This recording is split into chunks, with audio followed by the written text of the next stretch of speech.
Hello, everybody. But yeah, I'm gonna resend the link to the video we're talking about through here in the chat. Because I sent it in the WhatsApp, but for those of you that are on the WhatsApp, it's called Marvel has a CGI problem, and that's the video we were talking about when you guys came in. It honestly is infuriating and frustrating, and like Gabe said, no artist likes having their work be half done. They're not trying to, but because they're so undervalued, and like we said, they don't even have a union, they're not unionized yet. These companies will take advantage of them, and they will rush them and think, oh, it's not that hard, it's just Are you mad? so it got me really frustrated. And also I can, like we were talking about the industry, it is only 100 years old if we really think about it, like cinema. um, and if we actually think about it in the history of cinema, it took a while for things to be recognized as legit, for TV actors to be recognized as legitimate actors and not just, oh, you're on TV because your career tanked or whatever, for certain cameras to be recognized as legitimate, for certain styles of filmmaking to be recognized as legitimate. It's not a quick process. And I feel like right now we're starting to really see, with all of these movies that are so CGI heavy, we're starting to see just how important it is and how crucial to the story it is. And I also recommend that video because it also shows a mixture of practical effects and CGI, and what happens when they're used just because they're lazy or they're or they didn't schedule it right or something like that. For example, like in the Avengers movie, the Endgame movie, their costumes were CGI because they didn't finish the costumes in time. They weren't able to finish the costume in time. One thing that people complained a lot about in Thor: Love and Thunder, other than a million other things, but one of the things was how horrendous the mask that Thor was using looked. It was clearly CGI. It looked so bad. And you could contrast that to the Green Goblin mask in No Way Home, which also looks CGI, but I don't think most people would notice it if they weren't like looking for it. But they decided to make it CGI because the Green Goblin mask, the original, apparently was very reflective or something like that, which makes sense.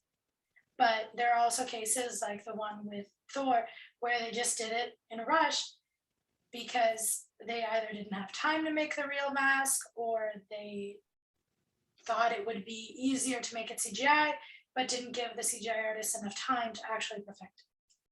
So yeah, it's a really informative video. I really like it, and I think I would recommend anyone that wants to watch it. Yeah, and it just shows like how big studios, even though they have all the money and stuff, they have very, very tight schedules. And so sometimes they don't have the proper amount of time to actually do the things that need to be done. So even with all the money, it still looks worse than a smaller budgeted film that has a bit more leeway in how long they're able to get things done.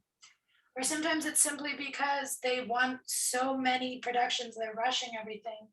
And like yeah, it's also because everything's owned by mega one big giant company right now owns the most of the media. That's the big name, so they're trying to push out as many films as they can. Even and they if only they have know so that many. they don't need to make 4 Marvel projects a year plus the shows. They don't need to do that. They're doing it because they want to milk as much out of it as possible. But it's giving people fatigue, and honestly, it's looking hideous.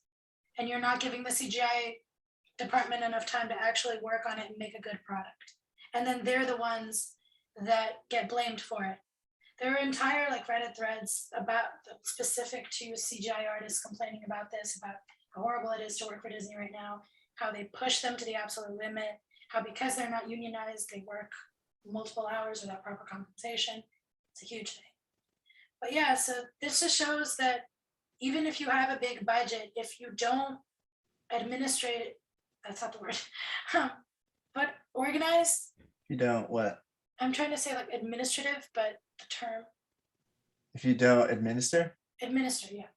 If you don't administer it correctly, if you don't properly organize your time and your schedule, and you actually put enough effort into each project, not to mention the fact that if you don't actually understand how much work actually goes into a certain department, like editing, like CGI, like what we were talking about last week with even props, if you don't understand how much actually goes into it, you are going to rush it and you are going to end up with a crappier product, no matter your budget.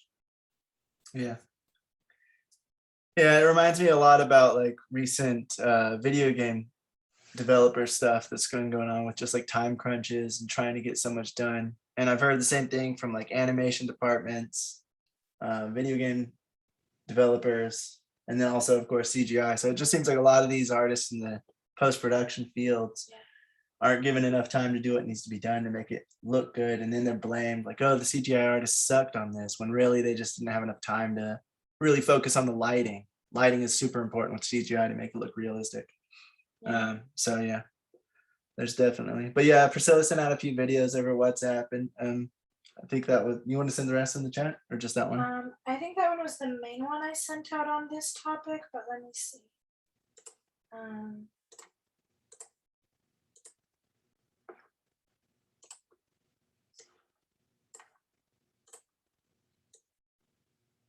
Yeah, I think that one was the main one that I sent out on that specific topic. The other ones were just more of what we've been learning. Gotcha. All right, so let's begin tonight's stuff. So first of all, we're talking about a weapons master. Weapons masters, they're also known as weapons specialists, weapons wranglers, or armorers on a film set. They're in charge of overseeing all the weapons on set. They ensure that they are being used properly and safely by training the actors on proper handling and use. So they make sure that the actors know how to handle it. They know which parts to touch and which ones not to. You know, don't turn off the safety, don't flick this thing.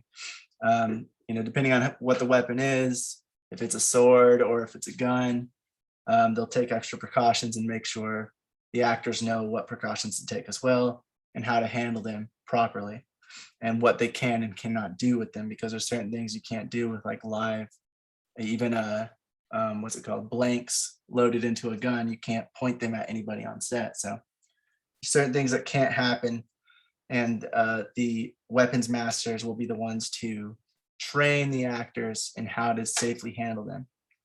Anytime a weapon is used on set, the weapons master will also be on set to prep it and hand it to the actor or the stunt person that's using it.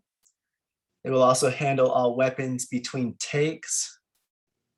So they will, after each take, after the director calls cut, before anybody moves, the weapons master is supposed to go and get all the live weapons, all the dangerous weapons and the real things, and take them aside until they're ready for the next take. And then when they're getting ready to call action, I don't know the exact terminology they use, but basically they tell the weapons master to go ahead and give the weapons to them, and then they call action and go. And that way, the weapons are in the hands. Oh, I think there is a term. Yeah, I forgot what it was, because it's also like hot something. Yeah, like cold weapon or hot weapon or something like that.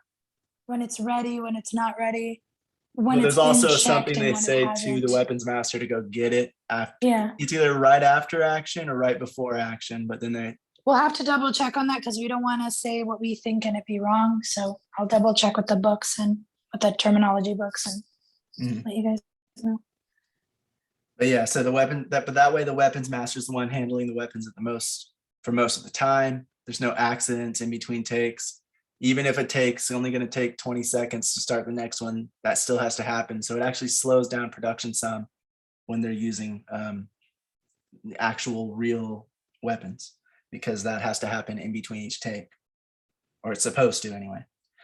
The weapons master needs to do research for the time and the place that the story will take place in, and make a list of weapons that make sense for the theme, the era, and the place.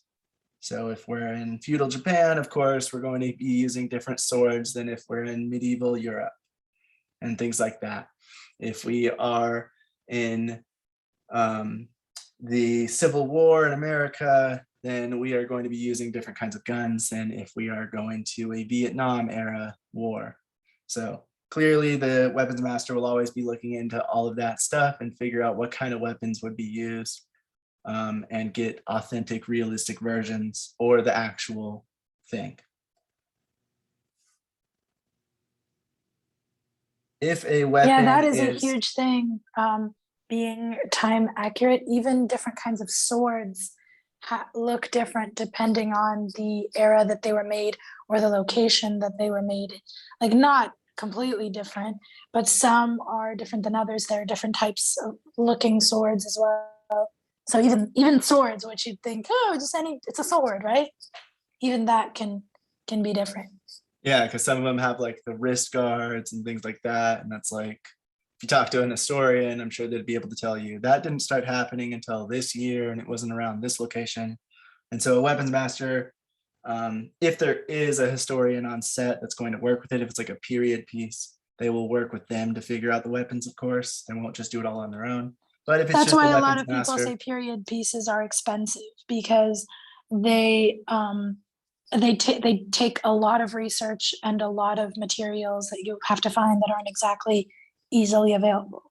yeah, so you either have to recreate kind of like replicas or you have to find authentic like things in the museums and stuff like that to actually use.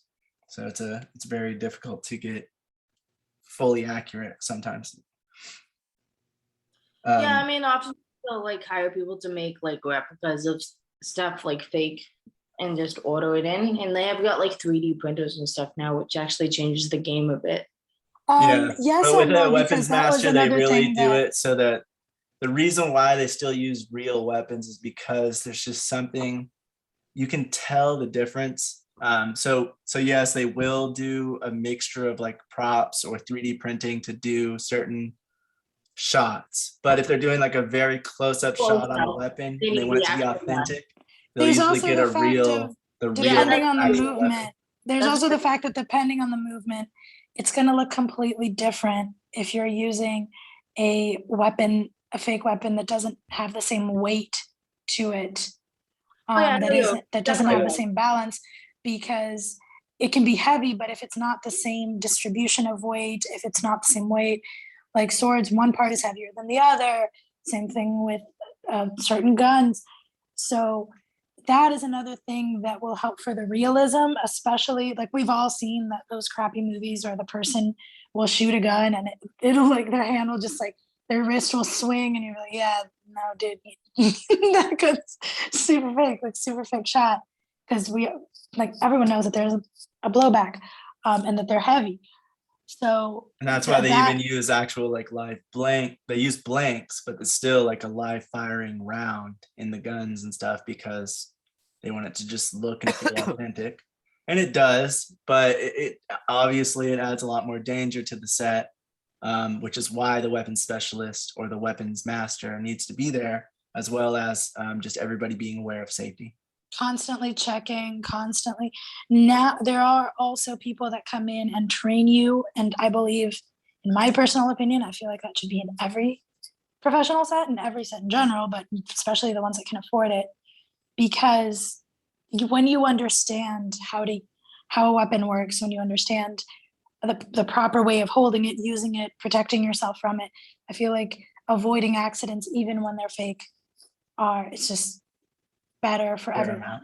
Yeah. So yeah, so it's just one of those things where now it's becoming a lot more common. Like they've always existed, but now it's becoming a lot more common to have someone, a trainer, come in and teach you how you would realistically maneuver it, how you would realistically protect yourself from it, hold it, that kind of thing. Yeah. All right. So if a weapon is hung on the wall and it's not actually used, a weapons master can make it however they want, really. But if it needs to be used by an actor or sheathed, it also needs to be practical. So when they're making the weapons, obviously, if they're going to hang a sword on the wall, it doesn't really need to be realistic with the weight distribution and everything, because it's not going to be moved. It's not going to be swung around.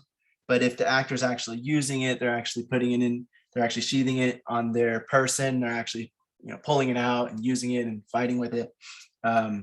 Or at least, for certain shots, making it look like they're getting ready to fight with it, and then they switch it out for a different weapon that's a little less dangerous.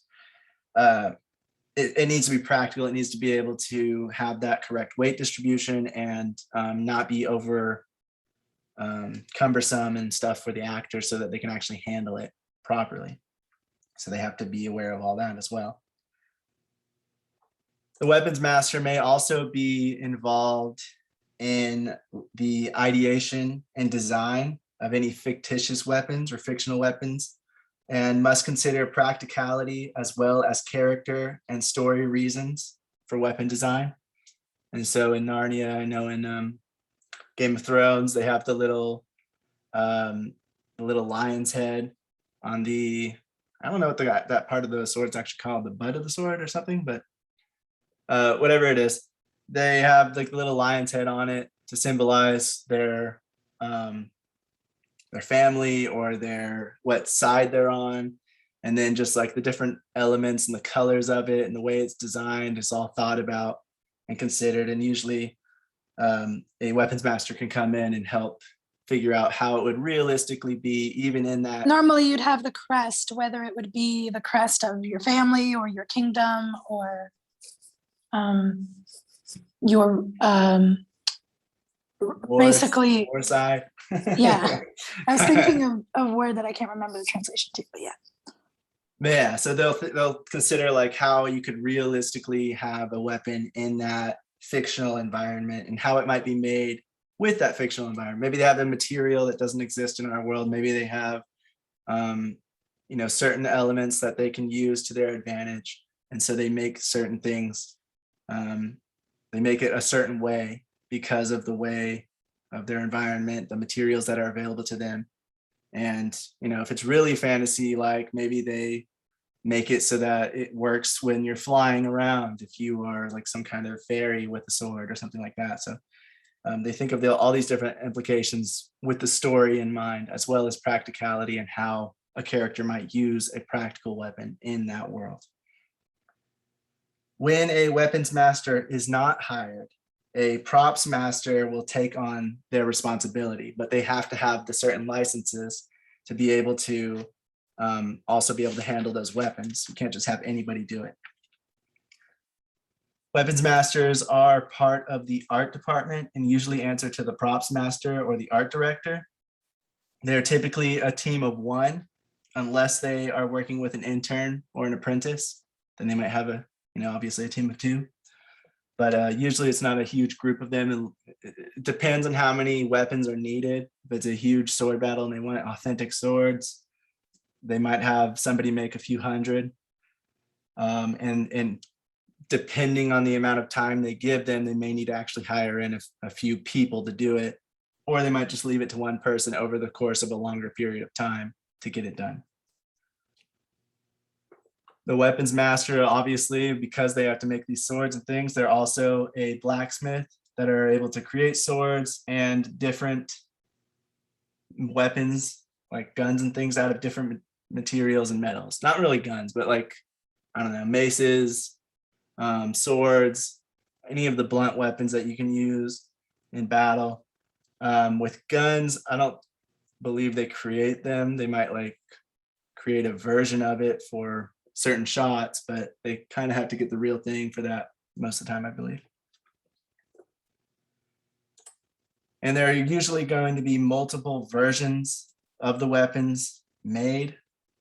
Some made out of the authentic real materials like steel if you're making a sword, which are harder and more dangerous than something like aluminum, which is often the alternative. So they make one out of steel, one out of aluminum. You can tell that they look different if you're looking really close at them.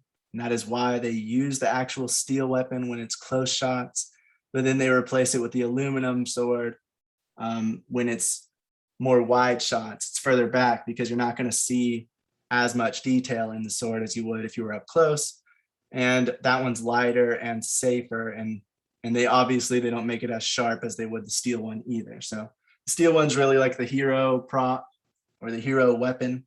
where it's seen at the very close-ups and the close-ups to see the reflections from it, how the metal is interacting with the lighting around the environment, and the sharpness of it and just the authenticity of it. And then the aluminum or a different metal version of it will be used for different shots so that it's not as dangerous.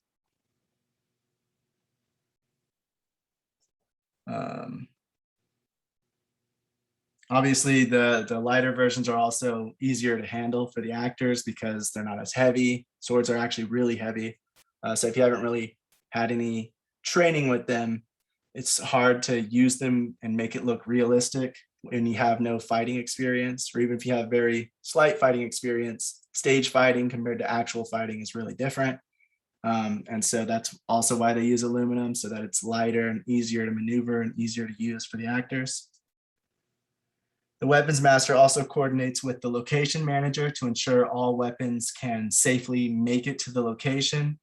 Things like how the weapon is going to be disassembled, how it's going to travel, how they might get it into another country if they have to travel abroad.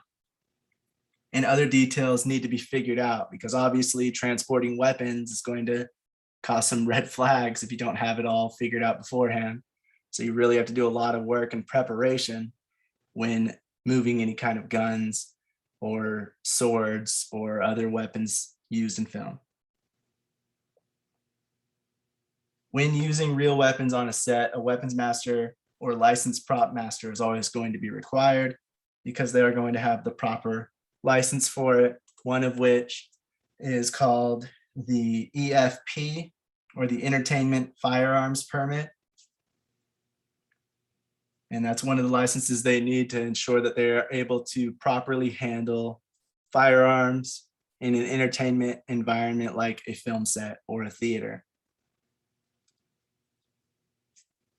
Firearms must be checked before and after each take, like Priscilla said. They must also be cleaned daily and stored securely. They can't ever be left out in the open for anybody to grab or anybody to do anything with. They have to be treated very seriously, and they have to be checked. They're supposed to be checked before and after each take to ensure that the safety is still on if it's a gun, that they aren't loaded with live ammunition. They're not supposed to be. They're supposed to be with blanks or with nothing. So those things have to be checked every single take before and after. And then they have to be cleaned daily, because any kind of dirty, especially with like a firearm, it can make it malfunction, or it can make it react weird. So if you are shooting a blank and it's all dirty and something stops it from going out, it could damage the weapon, it could damage the person's hand, or it could blow back in their face. A lot of things can happen if you, Or it could clog and like take a few seconds to work, and then you think it's not working. The next thing you know, pow. Yeah, and so you're looking in the hole like, what's wrong? Because that's the first go-to reaction is, oh, this thing's not working. So those kinds of things can happen. So that's why they have to be cleaned daily, and they have to be properly maintained to make sure those kinds of problems don't happen, or at least Raphael, they can jam. Thank you. But they have to do that so that they make sure that it's properly maintained, and it's going to work as properly as possible, so that they limit the amount of errors and dangerous things that can happen as much as possible. Like I said earlier, loaded guns are never supposed to be pointed at anyone. When they look like they're pointed at someone, it's not. It's a camera trick, and that is because obviously it's dangerous. Whether it's a blank or not, it can still be dangerous. So you don't ever point a live gun or a loaded gun at a person on set in the crew. I would say even like a non-loaded gun, I don't believe they're supposed to point. If it's a real gun, I don't know. They might be able to point that at people, but I'm not entirely sure on that. And that is why it has to be checked before and after each take to ensure there's no ammo that was somehow accidentally added, especially if it was like after a lunch break or something, because obviously problems can happen, and that happened within the last year, where somebody died because of that. And so it needs to be taken very seriously and checked and made sure there is no live ammunition in it. And that's why it's also not supposed to be pointed at anybody if it is loaded.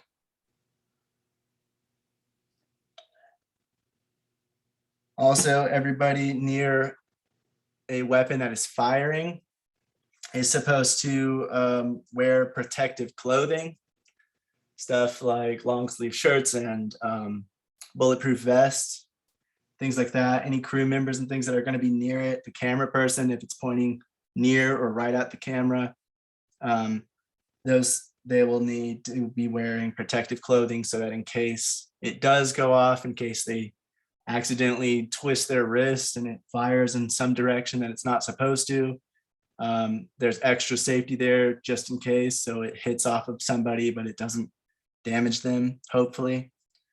And so everybody should be wearing protective clothing and protective gear. A big thing that I would say is also the reason that we have all of these checks in play, all of these balances in play, and all of these things is because now there is very much, like we talked about with the fake drugs and fake blood, all that kind of thing, there is very much a push towards as much realism as possible.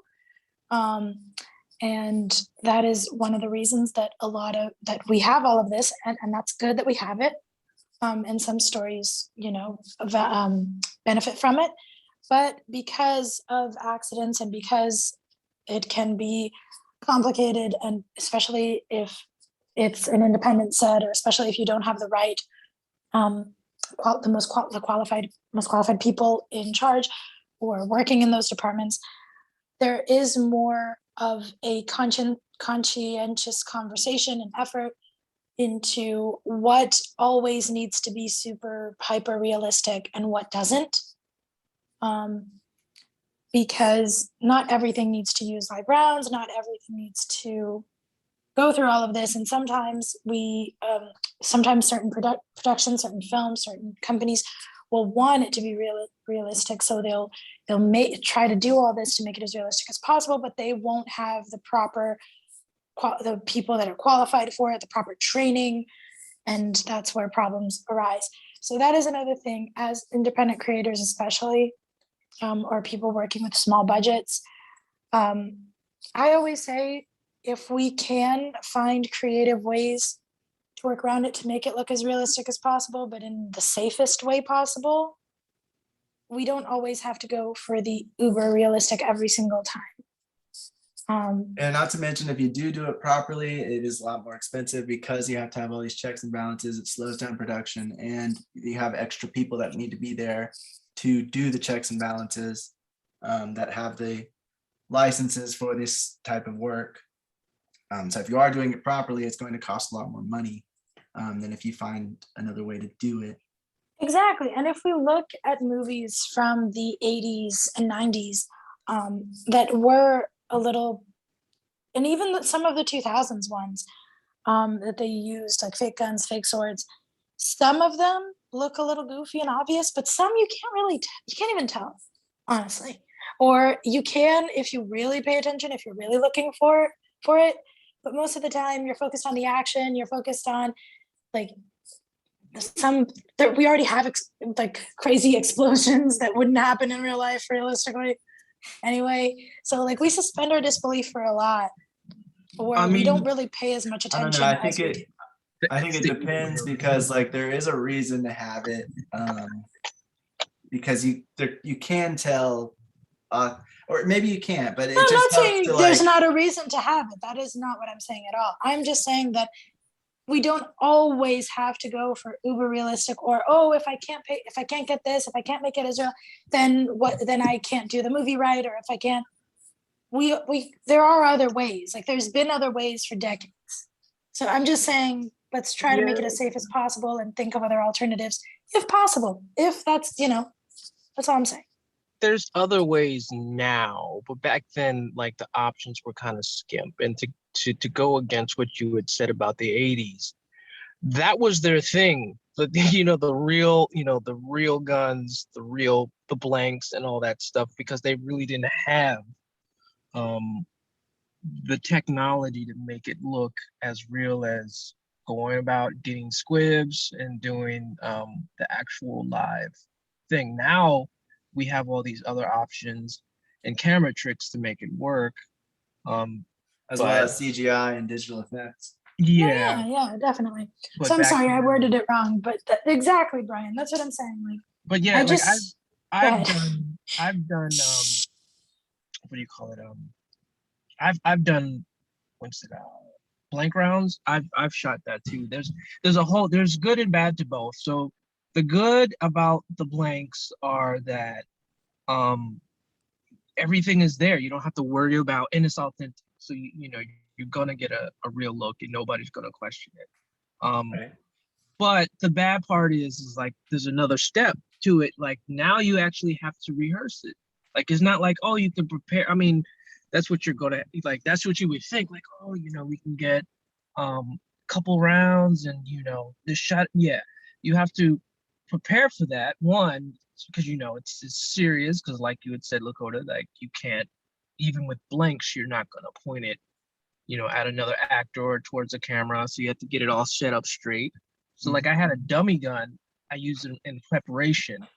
And then, when it was time for the real deal, then we pulled the real gun out. In that situation, I was considered the gun expert because I was, but um, my situation is of course I kept the bullets separate. We made the big announcement beforehand, and as soon as we were getting ready to shoot, I kept the gun as far away from everybody as possible because I've been on set with real guns before, and they can be stars. The guns themselves can be stars at times. People like to take pictures. People like to hold them up, point and play with them like they're actual toys. Um, even like ones that aren't, real guns. People just like, Yeah, people do that with a bunch of props. It's Yeah. they just like playing around with the props. So yeah, so for me, like, because like as Lakota said, there's steps in place to do it legally. I made sure to take the step to like notify everybody, here we're going to be using like real guns with blank ammunition. But I kept the gun, like I didn't like leave it out for everybody to like have access to it. It was like private. So like when we were ready, then I went and pulled it out. And then like I said, there's another step to it because the bullet and the muzzle flare. That's the whole reason behind it. It's just the bullet, the muzzle flare, and the slider. That's really it, and that's all it's for. So like, I mean, I would say the but kickback too, for the actor. yeah, the kickback and the muzzle flare, the smoke, all that stuff is like what you're trying to get. Mhm. But because it all happens so fast, you gotta try to get the right frame, the shutter speed right, just so it captures it, because it moves so quickly that it doesn't look right when you so there's that aspect of it. So you want to make sure that you actually know what you're doing before you actually go out and you know go through the process of taking that risk of using live ammunition. And Right. that's we did it a couple of times. It looked cool. I thought it looked cool, but it wasn't enough for me to say, oh, I think I want to do this every time. I was indoors when I did it. I wasn't outdoors. We notified everybody in the building, hey, we're gonna be doing this, we're gonna be doing that. If you hear that, don't call the police. Yeah. See, No, but yeah. I had earplugs for everybody. Oh, that's good too. That is a really good tip too. The actor though, every time I see him, like these are things I pay attention to now that I've done it. I got clear ones to put in his ear, but it was like, you could still kind of like, now that we got HD, it's kind of like you could still see them. Yeah. I was like, I'm trying to figure, like, do they, just go ahead and just let it rip, just go ahead and say, because there's the thing, I think it's like under the high pitched noise, the noise that causes hearing damage, so like at a certain frequency, but like you can withstand it. I think it's like if you for like a minute, and then you'll start to develop hearing damage or something like that. So, but like if you're constantly take one, take two, it's like shooting. Oh yeah.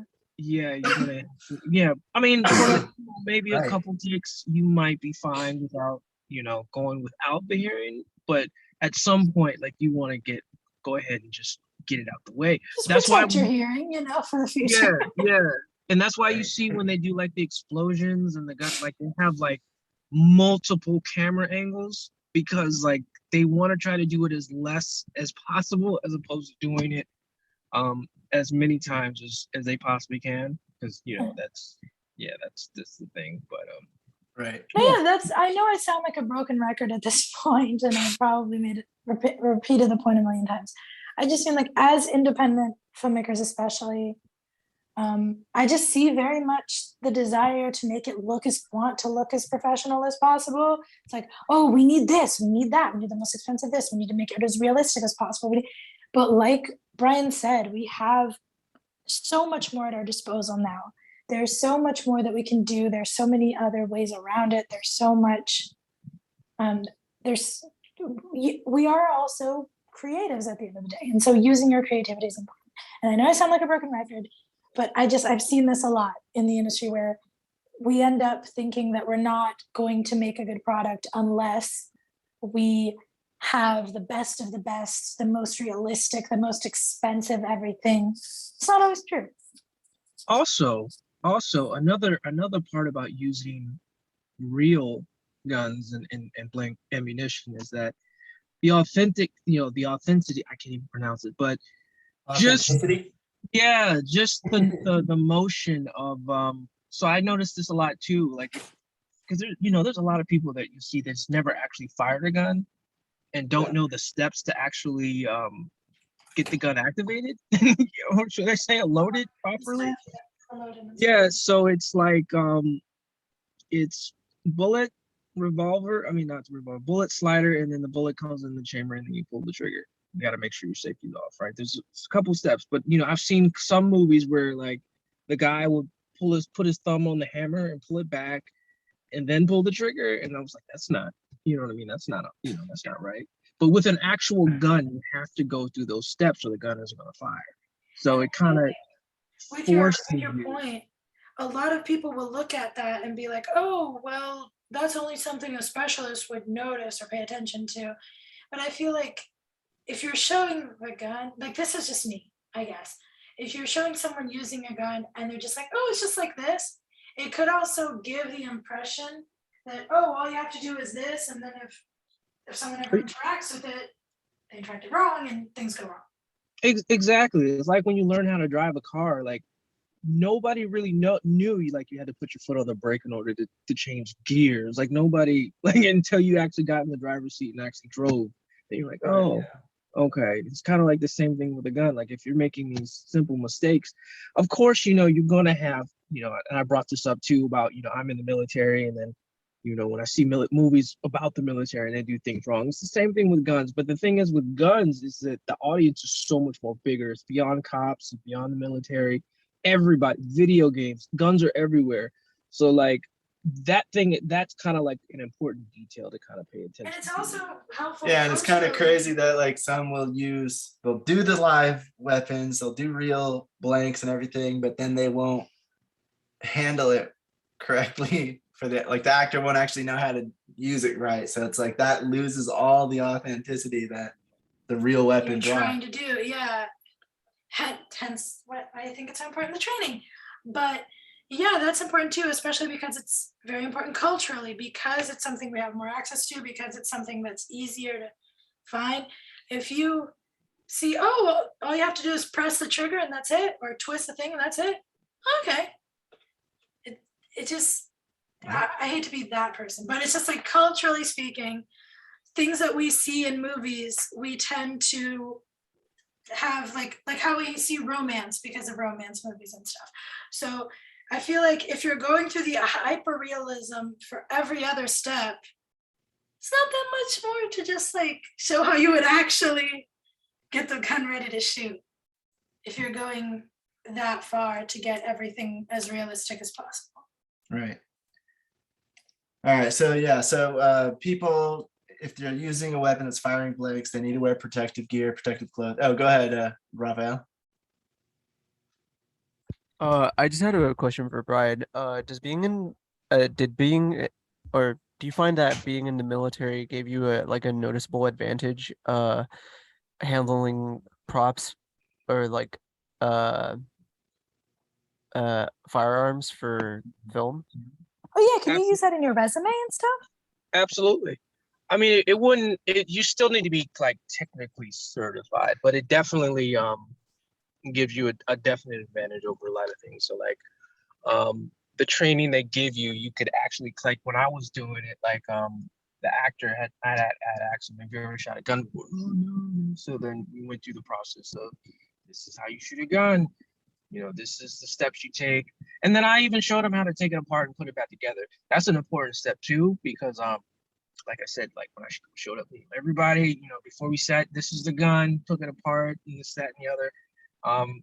Not only that, but if you're going to use like real guns for props or whatever, like I always like suggest taking the hammer out so it can't fire, just to be on the safe side. But we were, you know, using, so I showed everybody, all right, this is a gun, it's deactivated, there's no hammer, I mean, there's no firing pin in there. And I showed up, put it back together, put the firing pin in there. All right, fire pin is in there. Show them the live rounds, and I put on like I was like, all right, we're gonna do like 3-round bursts. So it's like 1, 2, 3, and that we'll switch to another angle. You know what I mean? So that way he's not like 1, 2, 3, 4, 5, 6, 7, 8. You know what I mean? Like, Oh yeah. Starts So now- turning So obviously- into the crew. not So only that, obviously but you would need to be certified, right? But you can like if we're talking about union and stuff. Not only But that, if but like you isn't are- shooting multiple times in a row like also make it harder to hold it steady? Depending on how quickly you're doing it in succession, I guess. not really hold it Do steady, you but get fatigue? get it. No, not really fatigued. It's just, you know, like you think like it's like a video. Oh, whatever I aim at. No. You, pretty much when you shoot a gun, like it's like you're shooting on a whim. Not a whim, but it's like you're kind of like generalizing where you think the bullet is gonna go. You know what I mean? I mean, well, that's technically shooting, but you know, it's not like it's kind of hard. to Like explain. darts. Like you cannot control the gun. Like the second you pull the trigger, like you think, well, if I hold it tight, like I'm gonna no, like that gun is gonna it's gonna go where it's gonna go. So like you kind of have to like guide the gun to like go where, you know, to place the bullet wherever it is you want to place it. It's weird. It's hard to explain it, but it's not like something like you could like that's in your control. Like people think, oh yeah, I'm the best shot. You're good at telling the gun, you know what I mean? Like it's not that You're you good are, at guessing where it's gonna go. yeah, or making Yeah. these, you know, estimated guesses or whatever. But another aspect about the gun is people don't realize is that gun smoke is a real thing. There's no joke. Like 5 shots and the room is like covered in gun I smoke. thought those were only older guns that had like that ton of smoke and stuff. No, and then it stinks. No. Gun smoke is real. Gun smoke is real. Couple shots and then the room is flooded with smoke. So like if you're like, Mm. it could mess your shot up. Like, you know what I mean? So it's just like you kind of have to learn how to like, you know, what's the word? Prepare that right. Like, okay, if I shoot this many rounds, I'm probably gonna have a room full of smoke. You know what I'm saying? Or what does it look like? That's another aspect people I don't see Interesting. that. That's another detail I don't You can see in still movies. supervise. So What? What? That's another detail he doesn't see in movies. What is? Mine cut off. gun smoke. Gun Oh, smoke. Like that's kind I of like do another when they zoom in, like when they zoom in on the trigger. I'm not on the trigger. On the all the words are gone today. On the place where the bullet comes out. barrel? Barrel. There you go.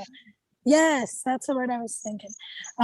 When they zoom in on the barrel, you do see some smoke fly out when the bullet comes out, but because it looks like not that But much. Brian's talking about I like would- when they're shooting multiple shots in a row, it's going to make the room have a lot more smoke, and then it's going to be well, I think it like But wouldn't I that be never like would've kind of a thought safety that much after a because, while, like, also a kind of like adding haze to the room after a while too. Yeah, exactly. Adding haze to the room, maybe possibly set it off a fire detector. Yeah, all that good stuff. Plus breathing it in for the crew. So Yeah, too, like I said, it stinks, bro. I never It's imagined it would be terrible. that much. I thought it would smell. I thought it would be a little bit, but I didn't know like it would cover the whole room. Yeah. But Yeah, I was assuming the military same thing. training, military training definitely paid off for that. I mean, of course, you can take gun classes and stuff and learn kind of like the same stuff. The military a lot, depending on what gun they're teaching you how to shoot. Like if it's just a normal, Glock handgun or whatever, like that, you can go to any gun school. But like the M16s, the bigger guns, those are a little bit more. I mean, you could still get access to those too, but the military, they try to train you for their needs in a way. So it's kind of like, they'll train you the gun safety and all this stuff, but then, depress ready. And that's another thing. Like, we have these phrases, depress ready, open, what I'm saying, gun up, gun down, all that good stuff. Safe, not safe, all this good stuff. These are some things that, like if you're doing police or cops or stuff that you would want to pay attention to. Like if you notice, like, now everybody knows now, like, never put your finger on the trigger. So, Like they'll have their finger lingering on the slider before they point everything. That's kind of like something that people are now starting to pay attention to, but that's always been a thing. mhm. And then like depress ready, where it's like, you have your gun ready to shoot, but it's like, kind of like a laid back position away, kind of more of a, Mhm. they use that in the military a lot, but Mm. I don't know, but yeah, it's definitely benefited a lot. So as what far I as, wonder is like,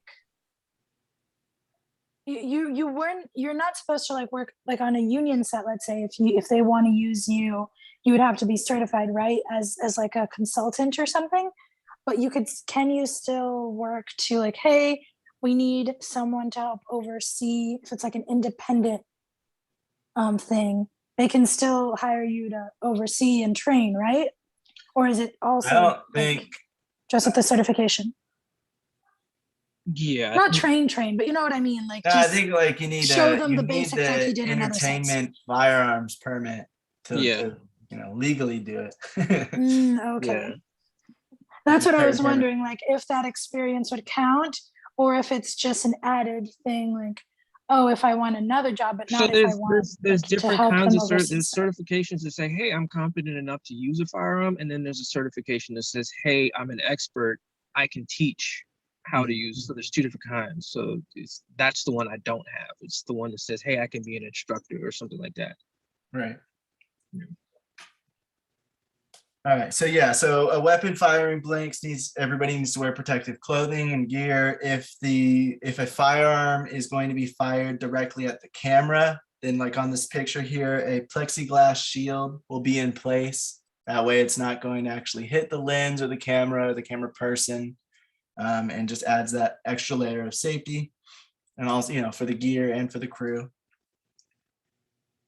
Like we just said, only a person certified or the person under their direct supervision may hand a weapon to an actor. So I've heard of sets where, every set you got these takes and you're trying to get this footage shot before the end of the day. And so you're on a time crunch. So you're not always thinking about every single thing when you should be.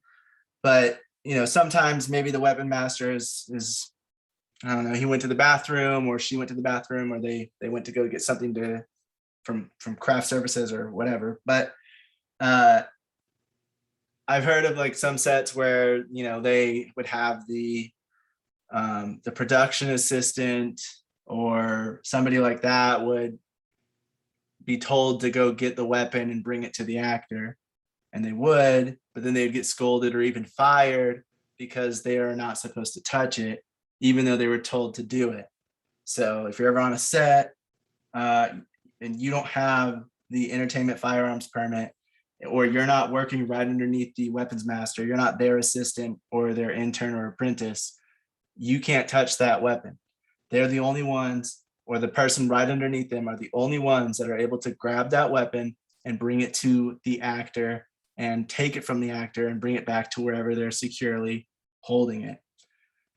So nobody else is supposed to touch it or grab it or bring it to anybody, no matter what is going on. If the weapons master is incapacitated, it doesn't matter. Production needs to stop. It can't just have somebody else take it. That's legally what's supposed to be happening anyway. And like I said earlier, when weapons are used in a scene after the director calls cut, nobody is supposed to move until the weapons master has gathered up all of the weapons and taken them away. Nobody's supposed to walk around or anything, and that's because they don't want anybody bumping into somebody with a weapon and it accidentally going off, or them getting cut if it's a sword, or just an actor going away to go to the bathroom or go to lunch and now they have their weapon on them. None of that can happen. So everybody actually has to stay still and wait for the weapons master to gather everything before they can then proceed to do whatever they need to do, which is either setting up for the next take, setting up for the next shot, going to lunch, going to break, whatever they're doing. But yeah, does anybody have any questions, comments, anything to add about weapons masters, also known as armorers, specialists, wranglers? Oh, just to add another thing about authenticity, and I said it right this time. What movie was it? The Rundown with The Rock. There was a scene where he takes the gun and he cocks it on his chest. That's never gonna happen. There's no way you would rip your muscle and flesh apart trying to cock a gun. I feel like that'd be dangerous, even if you Yeah. could. Like, that doesn't sound like a smart thing to do. Yeah, but it looked cool in the movie. But I was like, there's no way. Yeah, that's what I'm saying. Like, Right. They definitely take some creative liberties with certain things when it comes to like on screen what is happening with the weapons. I mean, I feel like with those kinds of action movies, you kind of know what you're in for. Like, I love dumb, explosive action movies. I know they're stupid. I know that most of it's bullcrap and would never happen in real life. And I point it out all the time, but I still really enjoy watching it and suspend my disbelief for a while. It's kind of like Fast and Furious. They take a ton of creative man. liberties, but Yeah, don't that they one also I have that can't after thing a where while. don't they have that thing where they like even cock it like with one arm? Oh, is that them? I don't know. I don't think I'm not so, sure if but that's them, but I do know what you're talking about. Yeah. yeah, I feel like that's After impossible. they went to space, bro, I can't suspend my disbelief. I don't know what movie it was, but the person with the two pistols and they like reload it by throwing the ammo up in the air and then catching it upside down in their gun and then hitting them together to reload. They don't Yeah, even no. cock their gun, they just start firing. It's like the weapons, the ammo's just in there and they're like, okay, it's starting to fire again, even though they didn't cock either gun or anything. Sounds about right. Yeah, but you definitely need two hands to cock a gun. Like, it's not like in the movies. You definitely need two Right. hands because once you cock it back, there's a little ledge that keeps it cocked back so you can get the bullet out. So Mhm. you have to like hold on to it. The little clip, you got to hold on to it so it slides back into position. So like if you there's all this stuff you see in the movies where they're like, doing all this crazy, there's no way. What about the one where they turn around and shoot backwards right in the person's head? That's called having a third eye. No, I mean they turn around and they raise their arm and fire right in that person's face. I like when they bring the gun up and they stare. I'm like, yo, Yeah. the gun is like Sideways. right in your ear. We're ruining a lot of childhoods right now. Right? What? No, they use the gun sideways. They turn around. Oh They point the yeah, gun sideways. It's like, what are you doing? yeah. Look This cool. is very I don't know. disappointing to a lot of You're people gonna right now. hit Like, anything. what? This is not real? You can't do that? Not for like accuracy. Maybe for like Makes sense. close, right on their face. Sure. All Mhm. right. All right. So moving on from that, we're talking about production design supplies and paint supplies. We've already talked about a lot of these kinds of supplies with each different section or different department within the art department. So the production designer typically has most of the same. So I kind of just did like a really small list. But if you were actually just doing production design and they were the only person in the art department, it would obviously need everything that we talked about for props, costume design, set decoration, set design, and all these other tools. For production design, some tools and supplies you may want. Measuring tape, of course, so you can measure things. Color matching tools. So there's actually a tool that you can, like a colorimeter, it's called, where you can, I'm not sure exactly how accurate these things are. Probably depends on brand and price.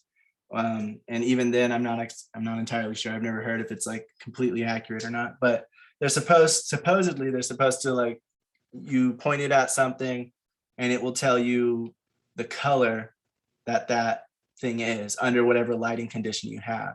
So then you can figure out how to match that color or what you want to change it from or to. So that's really good to have if you're working in production design or you're a production designer, because color is a huge part of it. There's also a toolkit with hammer, nails, screws, screwdrivers, and more, so that you can hook things up, unhook them, nail them to the wall, screw them to the wall, whatever you need to do. You got all these tools available to do that. Work gloves, so that you're not getting, your hands damaged from doing whatever you need to do. You can dig around in different things. You can get paint on yourself and things like that, and they're not going to really affect you because you're wearing these gloves.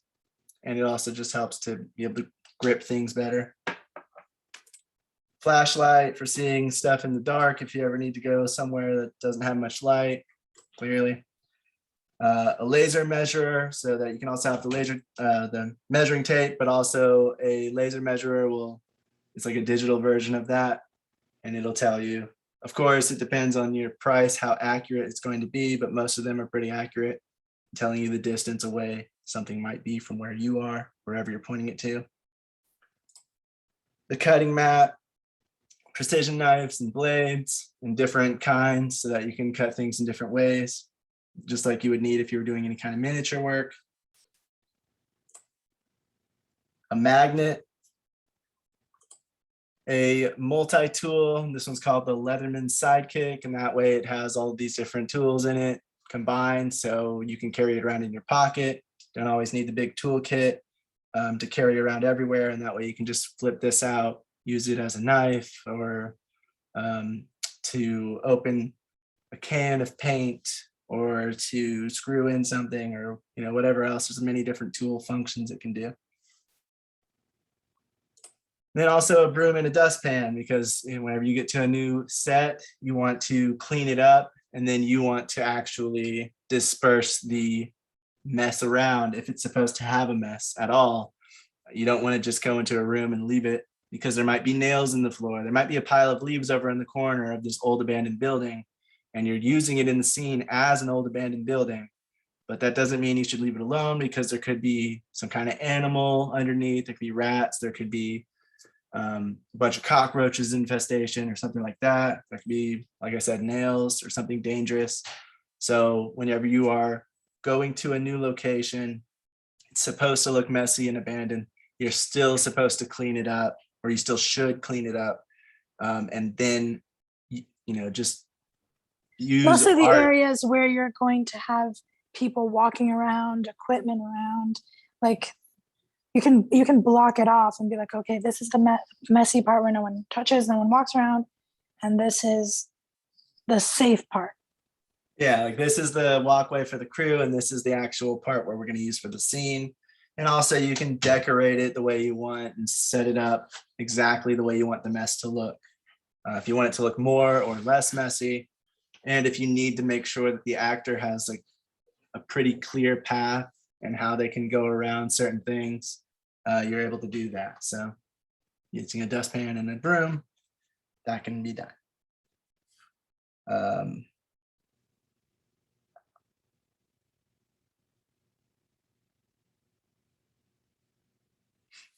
Like I said, if you're working independently or you're doing the production design yourself, you'll also want the tools and supplies that each of those roles uses, which we've discussed before. So if you want to know, go back to those meetings.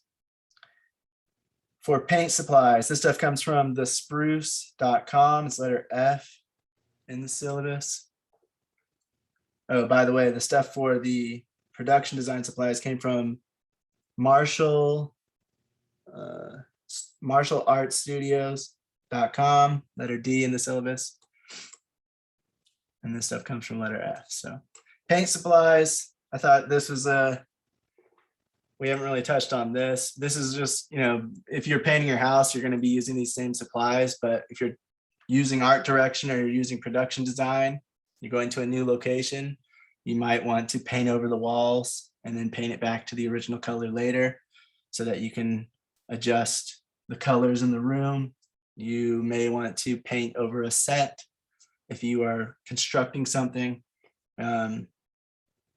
or use something like wallpaper and then paint over that. So paint comes in handy to, all these paint tools come in handy to be able to paint the walls to be whatever color you want, because you typically, when you're filming, you don't really want to use white walls because it's boring, it's ugly. And unless you have a bunch of stuff on the walls that makes it more interesting, it just looks bland and it looks independent. So if you ever look at movies and you look at people's houses, they usually will have different colors on their walls, at least one of the walls, so that it looks unique and different. Or they'll shoot into the corners, or they'll have a bunch of art all over the walls because they want it to look not dull. They want it to look exciting and unique. And so painting, obviously, will make it look like that. For paint supplies, you'll want color cards. So color cards are like these, which show what the color is in the sample, different shades and different tones. So you can see what kind of color it is. If you're trying to match a color, again, this is one way you can do that with when you're trying to paint a wall to look the same as another wall that's already in the room. You can pull out a lit, like a fan of these, and then match it to whatever color and figure out what color paint you actually need, instead of getting the wrong kind of purple and now you have a wall that looks different from the rest. There's also paint samples in stores like Home Depot and things, which are just like, I'm not exactly sure. Are they little cards or are they actually like little bits of paint? I think they might just be little like plastic cards that you put on the wall that'll look exactly like a paint wheel. And they're free to use. So you just take them and you match it to it. It's basically for the same reason, except for this time you use them to see what color you want to use if you're not exactly sure. When you want to use a purple, but what shade of purple, how much blue in that purple, or how much red to make it look a little more pinkish or look a little darker bluish purple. And then you can put those up. And of course, if you're working with the director or you are the director, then you can see which one you prefer. There's also this stuff called TSP, stands for trisodium phosphate. And that is stuff that you will use to either degrease or just to clean a wall. It helps prepare the surface for the paint. So whatever you're painting, you usually want to clean it off with this stuff first in case there's any grime, dust, dirt, grease, or anything on the wall that's going to make the paint not really attach as well or connect as well. Another option would be like, I mentioned, use removable wallpaper, that kind of thing. Yeah. Because there are certain types of removable wallpaper that looks like just wall paint as well. Yeah, definitely. So that's another option if you don't want to Some brands are actually use better than paint. others. So be careful with that, because you might The damage problem it. with that is being really, really precise and careful with making sure that everything is flat when you're using wallpaper or contact paper of any sort, because you can get creases, you can get little bumps in it really easily, which we used on our set. And we found we found out that the hard way by doing it and seeing that there was it's hard to get out all the creases whenever you're going across an entire wall. So We also should have used the hair dryer to remove it. Mhm. Yeah, because we also got a little bit of damage on the wall because of that. The other thing you'll want is a painting apron, otherwise known as an art smock. And it's basically just an apron that has a bunch of pockets in it so you can carry around brushes and electronics, tools, and whatever you need. Rubber gloves. That way, if you are, especially when you're using the trisodium phosphate, you want to make sure that you have these gloves, basically cleaning gloves, so that it doesn't get on your skin, because that can irritate you. Clearly, it's a cleaning compound, so you want to make sure that it doesn't get on you. And also, if any paint drops on your gloves, you won't really affect it very much. Safety goggles, don't want to get paint in your eye. Masking film, that's stuff you put over like windows or put over stuff that you don't want to have painted, so it paints over it, but it doesn't actually make contact with the surface that you're trying to avoid. As well as painter's tape, so you can get like the bottom corners of the walls and different parts of the walls or the room that you don't want to have painted. You can put this over it. That way, when you paint over it, it also does not make contact with whatever you're trying to avoid. A canvas drop cloth. That's like a thick, heavy duty cloth that you put on the ground. So if any paint drops on there, it's not going to soak through and get onto the actual ground. Obviously, if you're in a location and they allow you to paint, you want to make sure that you're not leaving any excess paint anywhere in their location, and leave it just like it was before you got there. And so one of the ways to do that is to have one of these, and that way it'll soak up all that paint before it reaches the floor and it won't cause any problems. Yeah, those big plastic saran wrap looking things. Oh no, that's also a plastic drop cloth. Oh, yeah, that too. That's what I was going to say. Okay, yeah. And that can be for furniture, or it can be also used on the ground. These ones are disposable. They recommended having, one or two of these and also a canvas drop cloth, and that way you can use either or whenever you're using them. But same thing, it's to make sure that it doesn't get on the floor. The plastic ones are really good to put over furniture and stuff, like Priscilla was saying. That way, if there's a big couch in there and you're painting the walls in the living room and you want to paint the ceiling, if any of that drops, it's not going to affect the couch, it's not going to affect the floors, and you're going to be all good to go. A paint sprayer, that'll help you speed up some of the process of painting the walls. An airless one, I guess, is the best way to go. I'm not really sure on that aspect, but they said an airless paint sprayer is better.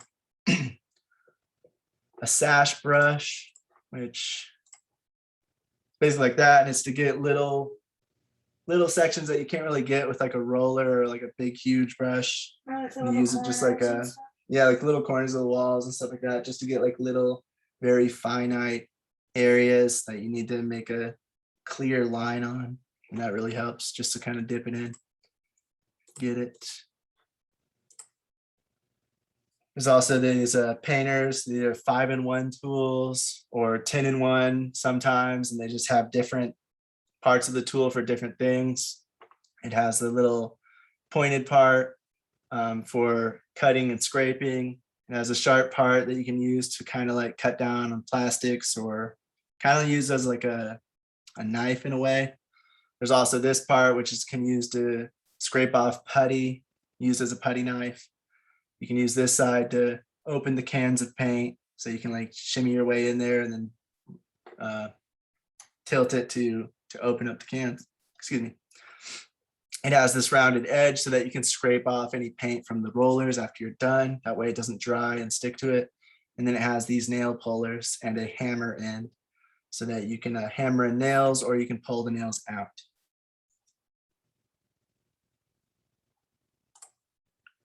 And of course, you want the paint roller, and that is to paint the walls with. You also want a bucket. Typically speaking, when you're painting, you don't want to paint out of the cans that it comes in, because they're too small and it's harder to get access to the paint. So you either pour it in a bucket like this, or you pour it into the rolling pan or the roller pan.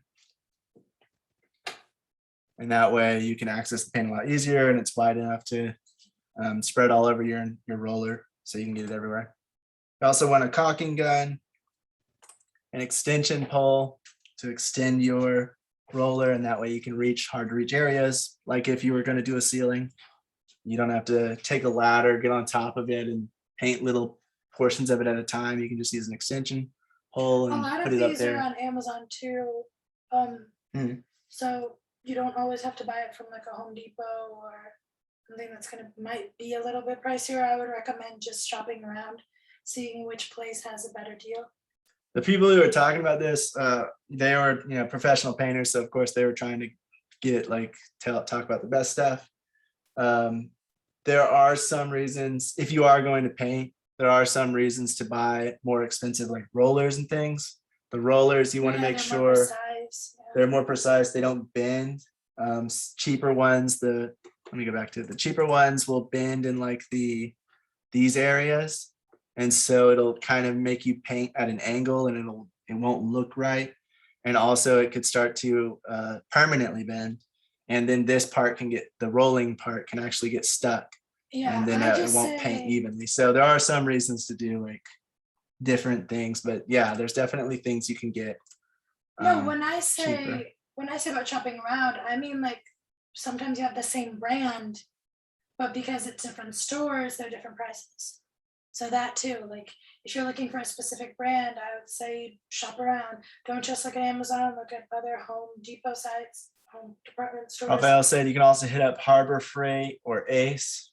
Yeah, And yeah, so there's more department stores than just the those are the ones that popped in my head, but yeah, there are. Home Depot and things like that. Yeah, There's also a hand masker, and that is something that has, I believe it's paper or some form of, or maybe it's plastic, I don't know, but it basically puts masking tape over the material. So it's a lot easier to mask out things like windows and big areas that you don't want to paint on. Instead of you doing it by hand, just kind of speeds up the process. And then if you need to, you have to take off paint from the walls, or you need to remove paint from something like a hardwood floor or whatever. The paint stripper is what you would use to, make contact on the paint and kind of get it to loosen up and then take it off. Does anyone have any questions, comments, or anything to add on supplies or tools that you would use if you're a production designer, or if you're trying to paint a set specifically, not like a home.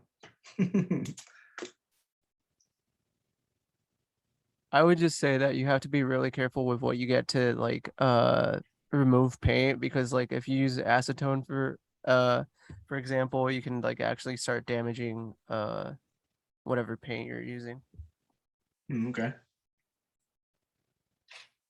And yeah, obviously, if you're going to paint either your location that you own or your friend owns, and you have permission to use, and they give you permission to use paint, I would probably get that in the agreement, in the contract. If it's your location, I mean, do whatever you want, but if you actually own it. But if it's like a friend, or if you're getting it, just make sure you get permission to change the paint, as long as obviously, as long as you paint it back to the original, unless they choose to keep it for whatever reason. But yeah, don't just paint somebody's house or somebody's barn or wherever location you're using. Make sure you get permission before you do anything with it. Because even if you bring it back to the original, you still shouldn't change it without permission, because that can become an issue, and you could get kicked out of the location, clearly, which could halt your production. All right, next we're talking about online distribution. And a lot of this stuff, I felt like it was pretty similar to what we talked about when we talked about self-distribution. So I'll only go over some of the new things I found. Hyvio.com, it's another smaller streaming platform that lets many independent projects, including short form content on its platform. Short form being web series or short films. So that is unique. It's not totally unique. There are some that do specifically short films and things like that, or that allow both long form and short form content, but not as many places allow short form content. So it is one other avenue you could try to take if you have a short film, since short films don't really make money because nobody really wants them. There are some avenues you can try to take to get a little bit of your investment back, like Hyvio, if they accept your film. Some other platforms for video on demand include hackernoon.com. There's one called Good Show, but I believe that is in I think it's like in India or somewhere like that, but I'm not sure if they take international yet. but they are growing. So they might start taking internet. They might already take international, but I would look more into that if you're looking into it. But these are just smaller streaming platforms and video on demand platforms that you can use to try to monetize your films or your short films and things like that when you're done with them. Contests, Vplayed is another one. And obviously these ones are lesser known, so they accept more unsolicited, what's it called?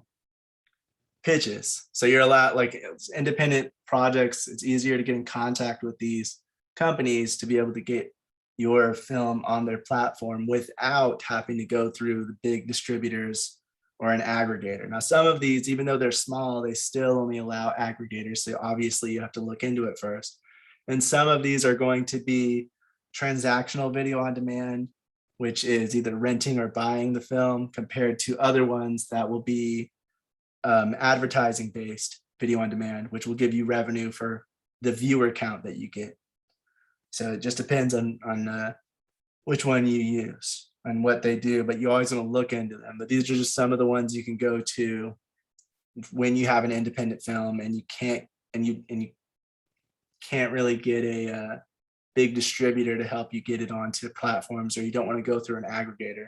These are some of the ones you can kind of try to get in contact with yourself, or that you can upload yourself, kind of like, well, I have it on here, YouTube or Vimeo, and then do all the advertising yourself and bring people to your movie to rent it or download it or watch it or whatever. So like I already said, Vimeo is one of the bigger ones. There's a Wistia that helps with like marketing things and making, I believe it helps with it's like a website platform, but and video marketing platform. And you can like create a website and then bring people to it. I'm not 100% on that, but I believe that's what it was. There's also one called Bright Cove. US, it's either US Screen or it's Us Screen or Us. Yeah, I believe it's U Screen, maybe. U Screen, but the U and S is capitalized. So it's a little kind of like my logo. Me and Coda discussed that next semester would go more into social media management and distribution through those other avenues, because they're a little newer, not necessarily distribution, but more like advertising and marketing, because that really ties social media and these kinds of platforms, like making a website, really tie into marketing more so than distributing. They're all connected, but since we're studying marketing next semester, we'll also talk about like making a website, making social media platforms, and social media management. not platforms, but pages and profiles. And social media management in general, because they do also help with distribution, but it's to a lesser scale because their main thing is managing your social media, but also it's more advertising yourself than marketing. Yeah. Yeah, marketing. So that's why we're leaving it for the next semester.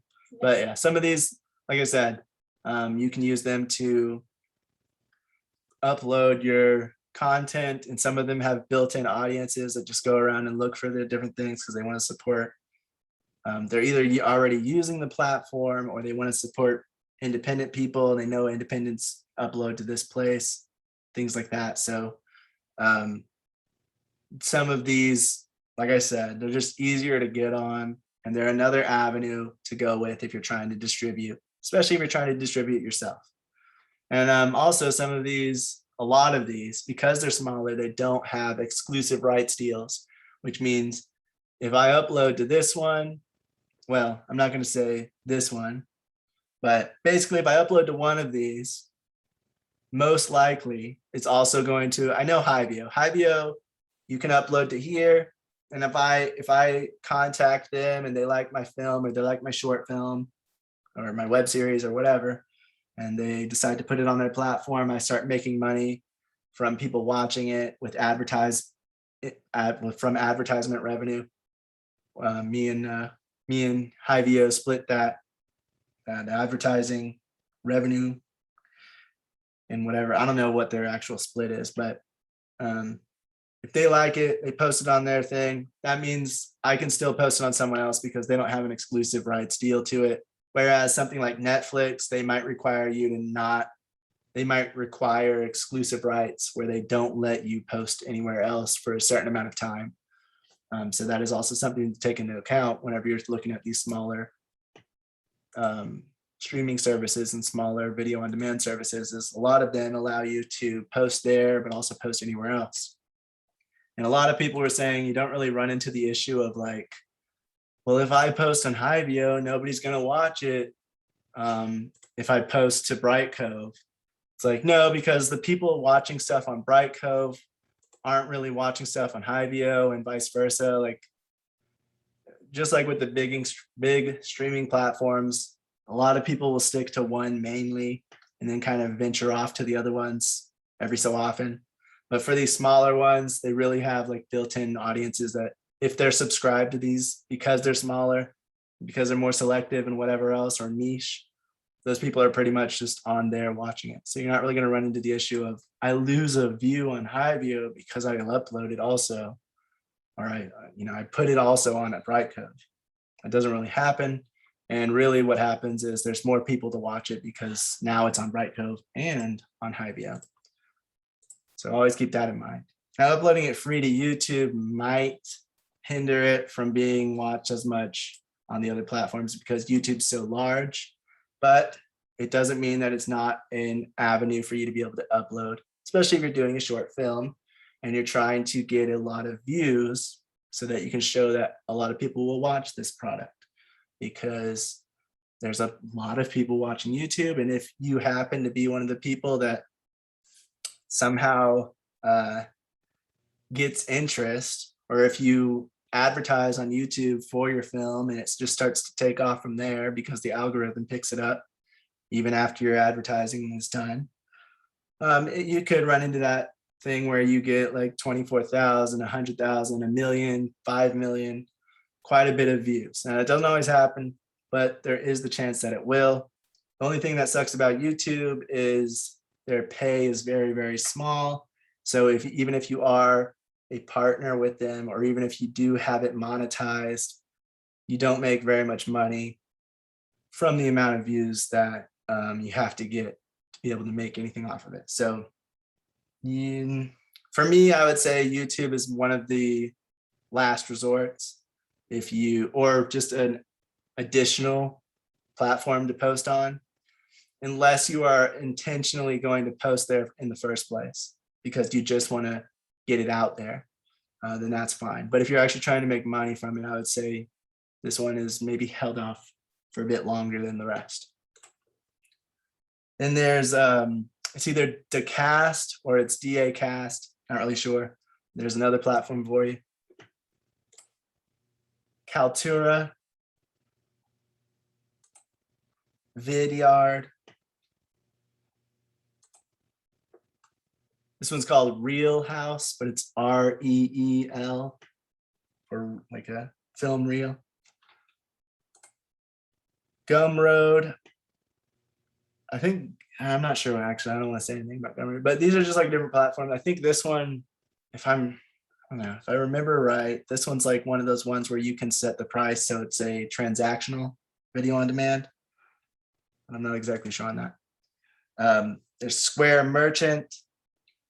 And then there's, then there's more. So there's a bunch of small platforms. There's a bunch of transactional video on demand platforms that you can post to. And a lot of the smaller ones, like I said, they don't require you to only be on their site and nowhere else, which allows you to try to connect with audiences in different platforms.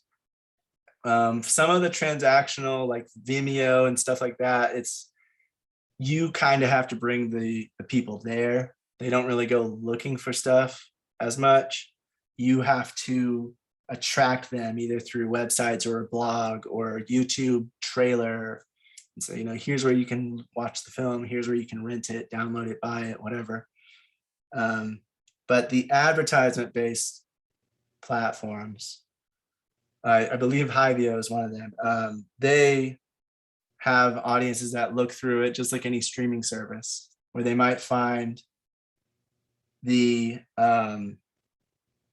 they might just find the film by scrolling through it and then watch it, and then you might make a tiny bit of revenue off of that.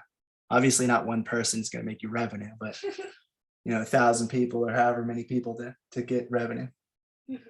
Watching the show? No. Mhm. No, I'm not.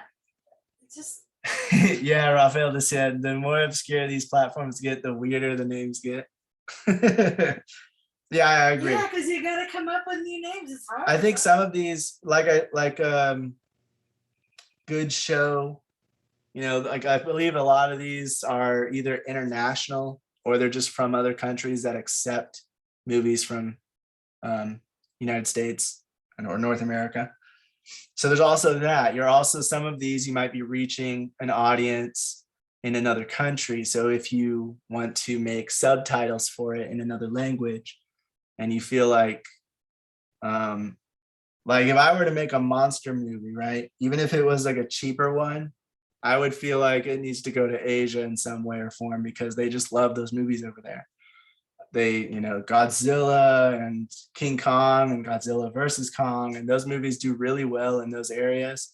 So I feel like depending on what you're action making, movies do really well in those areas as well. yeah, so it really depends on what you're making. Some countries, they really like supporting independent projects. Some countries like supporting some countries like supporting their own projects. So they don't really care about outside their country's stuff, not as much. Some countries are more interested in certain genres than others. Mhm. So, So really, like, that's part of the market research. That's part of just finding your target demographic and figuring out who's going to watch this film or who you think is going to watch this film. And then finding sites in those places and seeing if they accept American made projects or, Canada made projects or wherever you're at. Definitely something to go on because those ones, most of them aren't as big as like the American ones and like the North American ones and the Europe ones and whatever else. So you might have a better chance of getting a deal.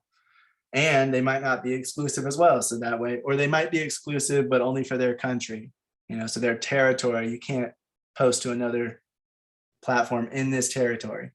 And I was actually watching the video. This lady I was talking about it was talking about it from Hiveo. She actually, I think she owned it. So she was like explaining how it works. And actually, like, there are some that are really good for independent filmmakers and just for filmmakers and the creators in general.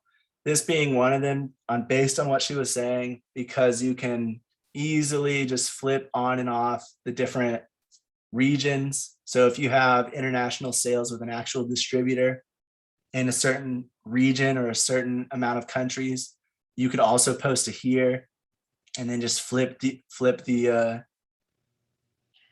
off so that it doesn't show on Hiveo in those countries, because this is an international brand. I actually believe this is originating from Australia. So there are platforms that allow that and make it easier. And that is also why research is super important before you just go posting everywhere. I would also say that if you have a certain budget and you're only able to distribute to a few countries, it's also good to do your research and see which countries or regions might not be interested in those genres or types of movies as much, or the ones that are the most, because then you can focus more on like, okay, this time of the year, this country, this region, they're more interested in these kinds of movies or this genre or whatever. I feel like it's better when you have like a tighter budget and you don't want to waste money distributing it to as many countries as humanly possible, just for you to get. Yeah, especially if you're trying to do self-distribution or online distribution through an aggregator or something, you really want to try to focus, if you can, to get it to sell as best as possible. Other than that, I didn't really find any new information from most of basically online distribution. It's very similar to either traditional or going with an aggregator or self-distributing. So a lot of the information we've learned from those avenues apply to online distribution. because this is just the new thing that affects all of those different areas. Basically, you want to build an audience. You want to have a distribution plan from the beginning. Market your film through social media and small targeted advertisements. You want to make professional and high quality trailers, key art, posters that draw attention and hook viewers. You want to have a good summary and an IMDb page. And typically speaking, AVOD, or the advertisement-based video on demand, the one that's free for the consumer. So the customer watches it for free. They just have to watch ads as well. And the way that the company, the streaming service, and the filmmaker make money is through those advertisements, that revenue that comes in from those advertisers paying to have their adverts on the platform get split between them. And so AVOD is normally the best option for independent filmmakers, unless you already have a built-in audience. If you have a built-in audience and fans that are going to watch it and are willing to pay to see your work, TVOD, or transactional video on demand, is usually the way to go, or a mixture of the two. But because there's not going to be as many people that want to rent or buy a movie that they've never heard of, and that comes from somebody that they don't know with a small budget from this unknown creator. And they're much more likely to click on it and watch it if it looks interesting and it sounds interesting when they have it already on the platform that they're streaming with, especially if it's free, if it's a free service and all they have to do is watch some ads to see it. And so they might give it a chance if they're just scrolling through and go, hey, this picture looks interesting. What's it about? Click on it. Oh, these people have $1 or whatever this movie actually is. Let me watch it and see. Is Raphael's hand raised, or is that? Oh yeah, Raphael. Yeah, sorry, I had a question that popped into my head. So I hope it doesn't take too long. But is like test screening as an indie producer like a real thing, or is that something you would do like to kind of figure out some of those details? So usually not in the way that big studios do it. Like test screenings with big studios, they actually get an audience, like outside people, after they watch it internally, of course, they get outside people to come to a theater and watch it, to test screen it on them.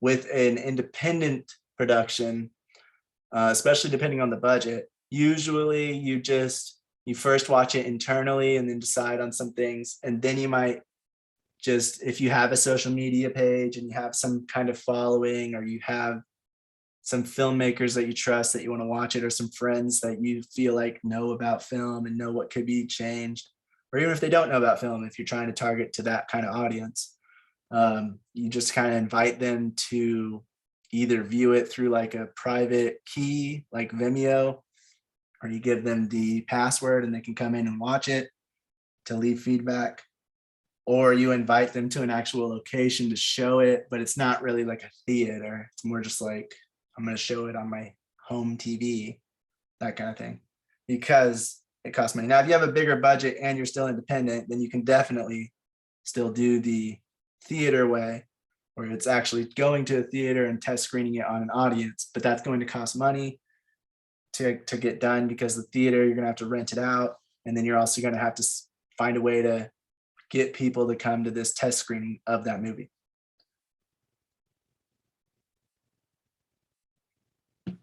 Does anybody else have any questions or anything to add or comment on about online distribution?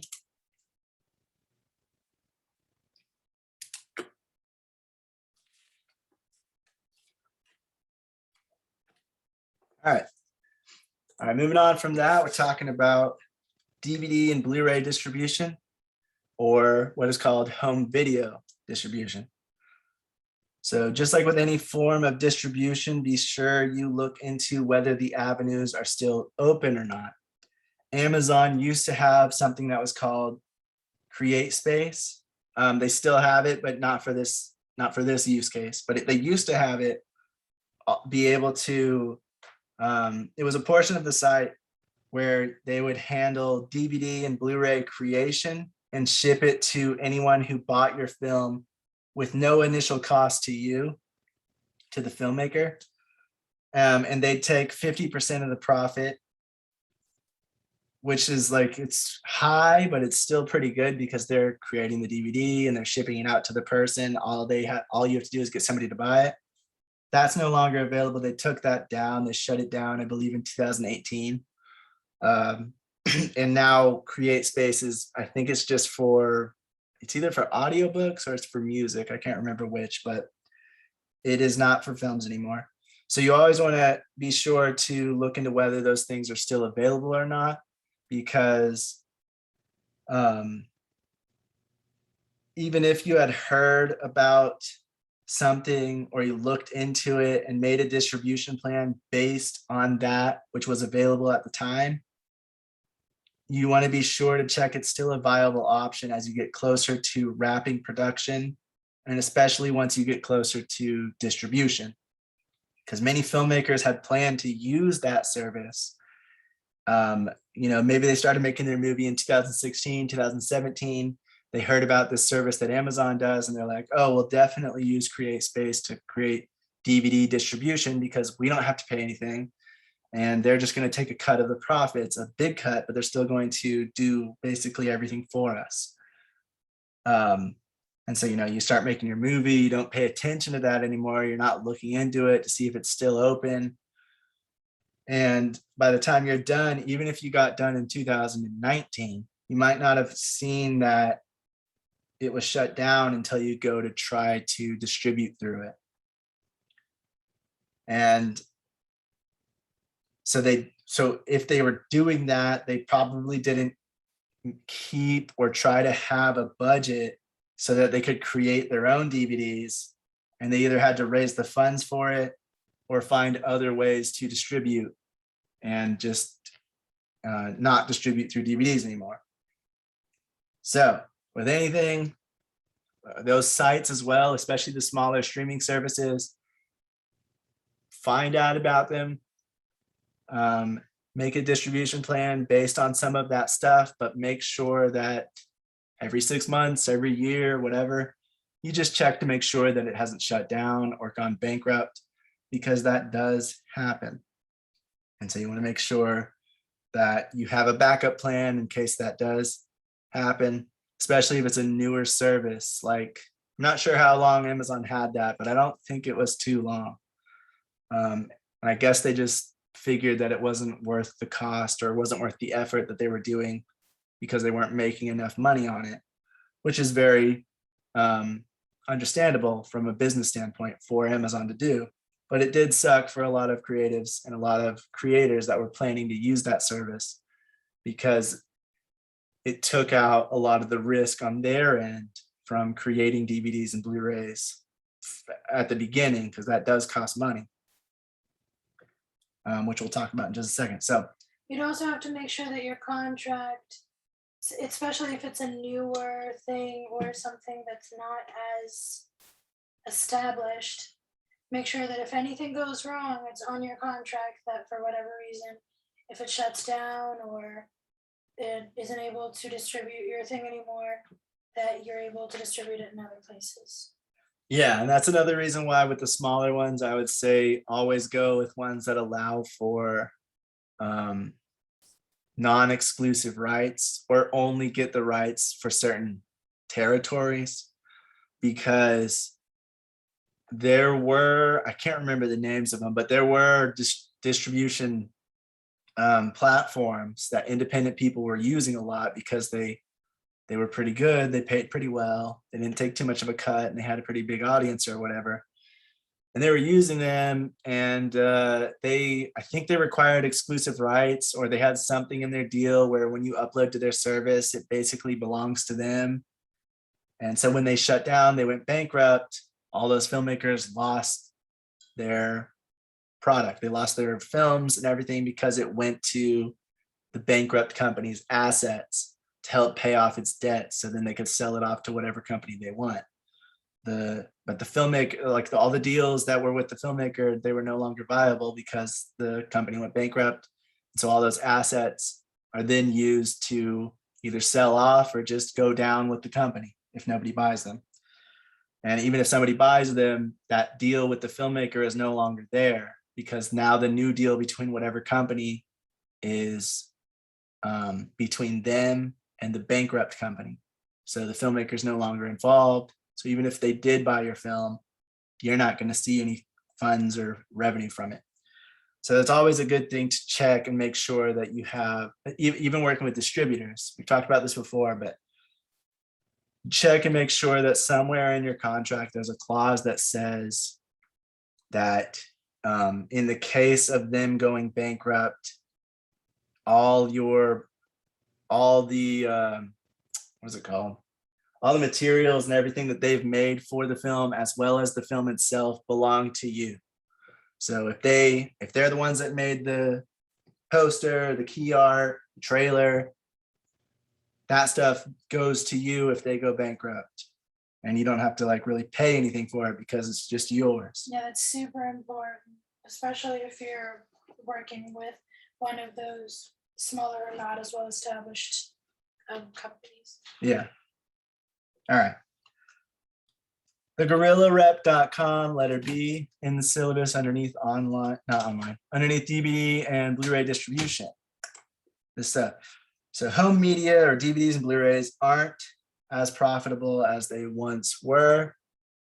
Not many people buy films on physical discs anymore due to the rise of digital media, streaming services, and video on demand. You wouldn't know it from looking at our house. Yeah, I like having it, but there are some people who like it, of course, but the majority of people now are using digital downloads or just streaming it or renting it or buying it digitally with video on demand services. So DVDs and Blu-rays, they're not nearly as profitable as they once were.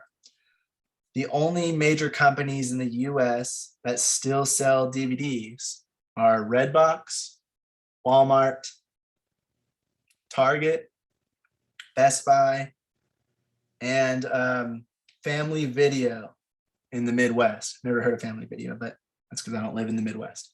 Apparently they sell DVDs. Redbox is the only one that buys the units. The rest work through, I believe it's called consignment, which basically is you don't get paid until the DVDs sell in the store. Walmart, Target, Best Buy, they're not buying these DVDs from you. They're allowing you to sell it through their store and then splitting the profits. So all of those DVDs, however many you have, still belong to you, which means that you have to pay to get them manufactured. I mean, that makes sense. That means that they're not buying. So like with Xboxes and things like that, when they say, oh, it's sold this many, a lot of companies will be talking about there's this many in the stores, but not really that many have actually sold from the stores. So sometimes, companies will mess with the numbers on purpose and say, this many, I don't know what the word is, but it's basically saying it's not sold to a customer. It's in stores to be able to be sold to a customer, but they just say that because it's a bigger number and it makes it look better for whatever product they're trying to say that they've sold so many of. Either way. Now that is a riskier deal for the person like selling the DVDs because they have to split the profit, but it is more, I would imagine, easier for you to get a deal that way, because that way the company doesn't necessarily have any losses, a lot of losses, if any. I believe that's the way the Walmart and all those stores work with everything, not just DVDs. That way, if any, I don't know, I'm not 100% on this, but I believe like if it's food and things like that, if it goes bad because it wasn't sold and nobody was buying it, it doesn't fall on Walmart. It falls on whatever company that product belongs to, and they basically take the loss. But if all of the product sells, then they get their revenues from whatever Walmart's deal is with them of whatever the split. Same thing with DVDs and Blu-rays. If you have them there, maybe you have a certain percentage split. If you got a distributor, get a deal with them. A distributor might have gotten a pretty good deal or whatever, and then you get a certain amount of money with each DVD that sells. And so maybe all your DVDs sell, then you want to restock. But typically speaking, that's not really going to happen. And instead, you're going to sell some of them, if any, because not as many people are buying these DVDs and stuff anymore. But the store takes a cut of the profits, and you may have to also pay for what is called shelf rental space. So another thing that happens in these big stores is products will pay a larger amount of money to be in a prominent viewing area on the shelves. So that is, whatever the average height of the person is in that area, they'll try to put it on the shelf that is right at eye line for the biggest brands, the best brands. And that's why you'll see. That actually makes sense now that I think about it. I never thought about it that way, but it makes sense because like the more if you look at it, if you think about it, when you go to the grocery store or like a big supermarket, the more known brands will be like right in the middle, and then the other brands that are a little Yeah, the lesser obscure known brands, the most obscure will be like up at top where you don't look as much, and then the ones that are a little more known but not as big will be at the bottom. But then somewhere in the middle, you have all the biggest brands. If you're looking at peanut butter, you have like Jif and Peter Pan and whatever else. There's like a bunch of different kinds, and they're all right next to each other, and they're all pretty much in the middle or somewhere very close to where you look when you're looking at those products. And then you have like the natural, whatever company, organic brand up top, because that's just where people look less. But we went through this when we went looking for my granola bars, my granolas. We were in the aisle, and all of the famous cookies and the Walmart brand granola and all this stuff is in the middle. My stuff is on like the very top or the very bottom. Yeah, and so like that's with just like groceries and everything. They have certain brands that can pay more for the shelf space. Oreos with the cookie aisle. If you are walking in the main aisle, Oreos are usually the first cookie that you see when you're looking into the cookie aisle, because they're one of the biggest brands that sells packaged cookies. So they pay more money to Walmart or Target or whatever store so that they can have that optimal location. It's kind of like The first thing that catches your eye. yeah, I was gonna say it's kind of like renting having a lease on a commercial property. If it's somewhere near the highway, it's going to cost more money because there's going to be more traffic going by there and more people are going to see it. And so it's the same way, but it's just in the store with people walking around. But because of this, if you have anything in a store like a DVD, you could end up having to pay some kind of shelf space, especially depending on how many of your DVD are going to be set in a row. You could have 10 DVDs of yours in a row, or they could be in a stack that has one case showing and the rest are behind it. It just depends on if you have a distributor. Of course, you can't really get into Walmart and all these bigger places if you don't go with a distributor. With DVD and Blu-ray distribution, you kind of have to sell them yourself. And if you're going with a big company like Walmart, Target, Best Buy, you most likely you had a distributor help you get there, because they're just like Netflix. They don't work with independent people that have never done this business type of stuff before. They want to work with partners that they've worked with before and that know the business, know what needs to be I would done, imagine that it know what also the has contracts are and what a good or bad deal is, so they can work out a deal easily. Yeah, I would imagine that it also has to do with what sells more, because if they want prime real estate and it sells more, of course they're going to put it in the middle as opposed to the ones that sell less. That's why I can always find I can only find my niche cookies or my niche granola on the top or the bottom, because they're smaller brands. They're like more organic and stuff, so not as many people buy them as opposed to like the main stuff. Yeah, and so if you have that distributor, they might have had a good deal. One of the parts of the deal being good might have been that they got a cheaper alternative to what you or somebody else could have gotten for the specific shelf space that they're taking up, that is going to be viewed a lot easier and a lot more than something that's tucked away further in the corner of the shelf.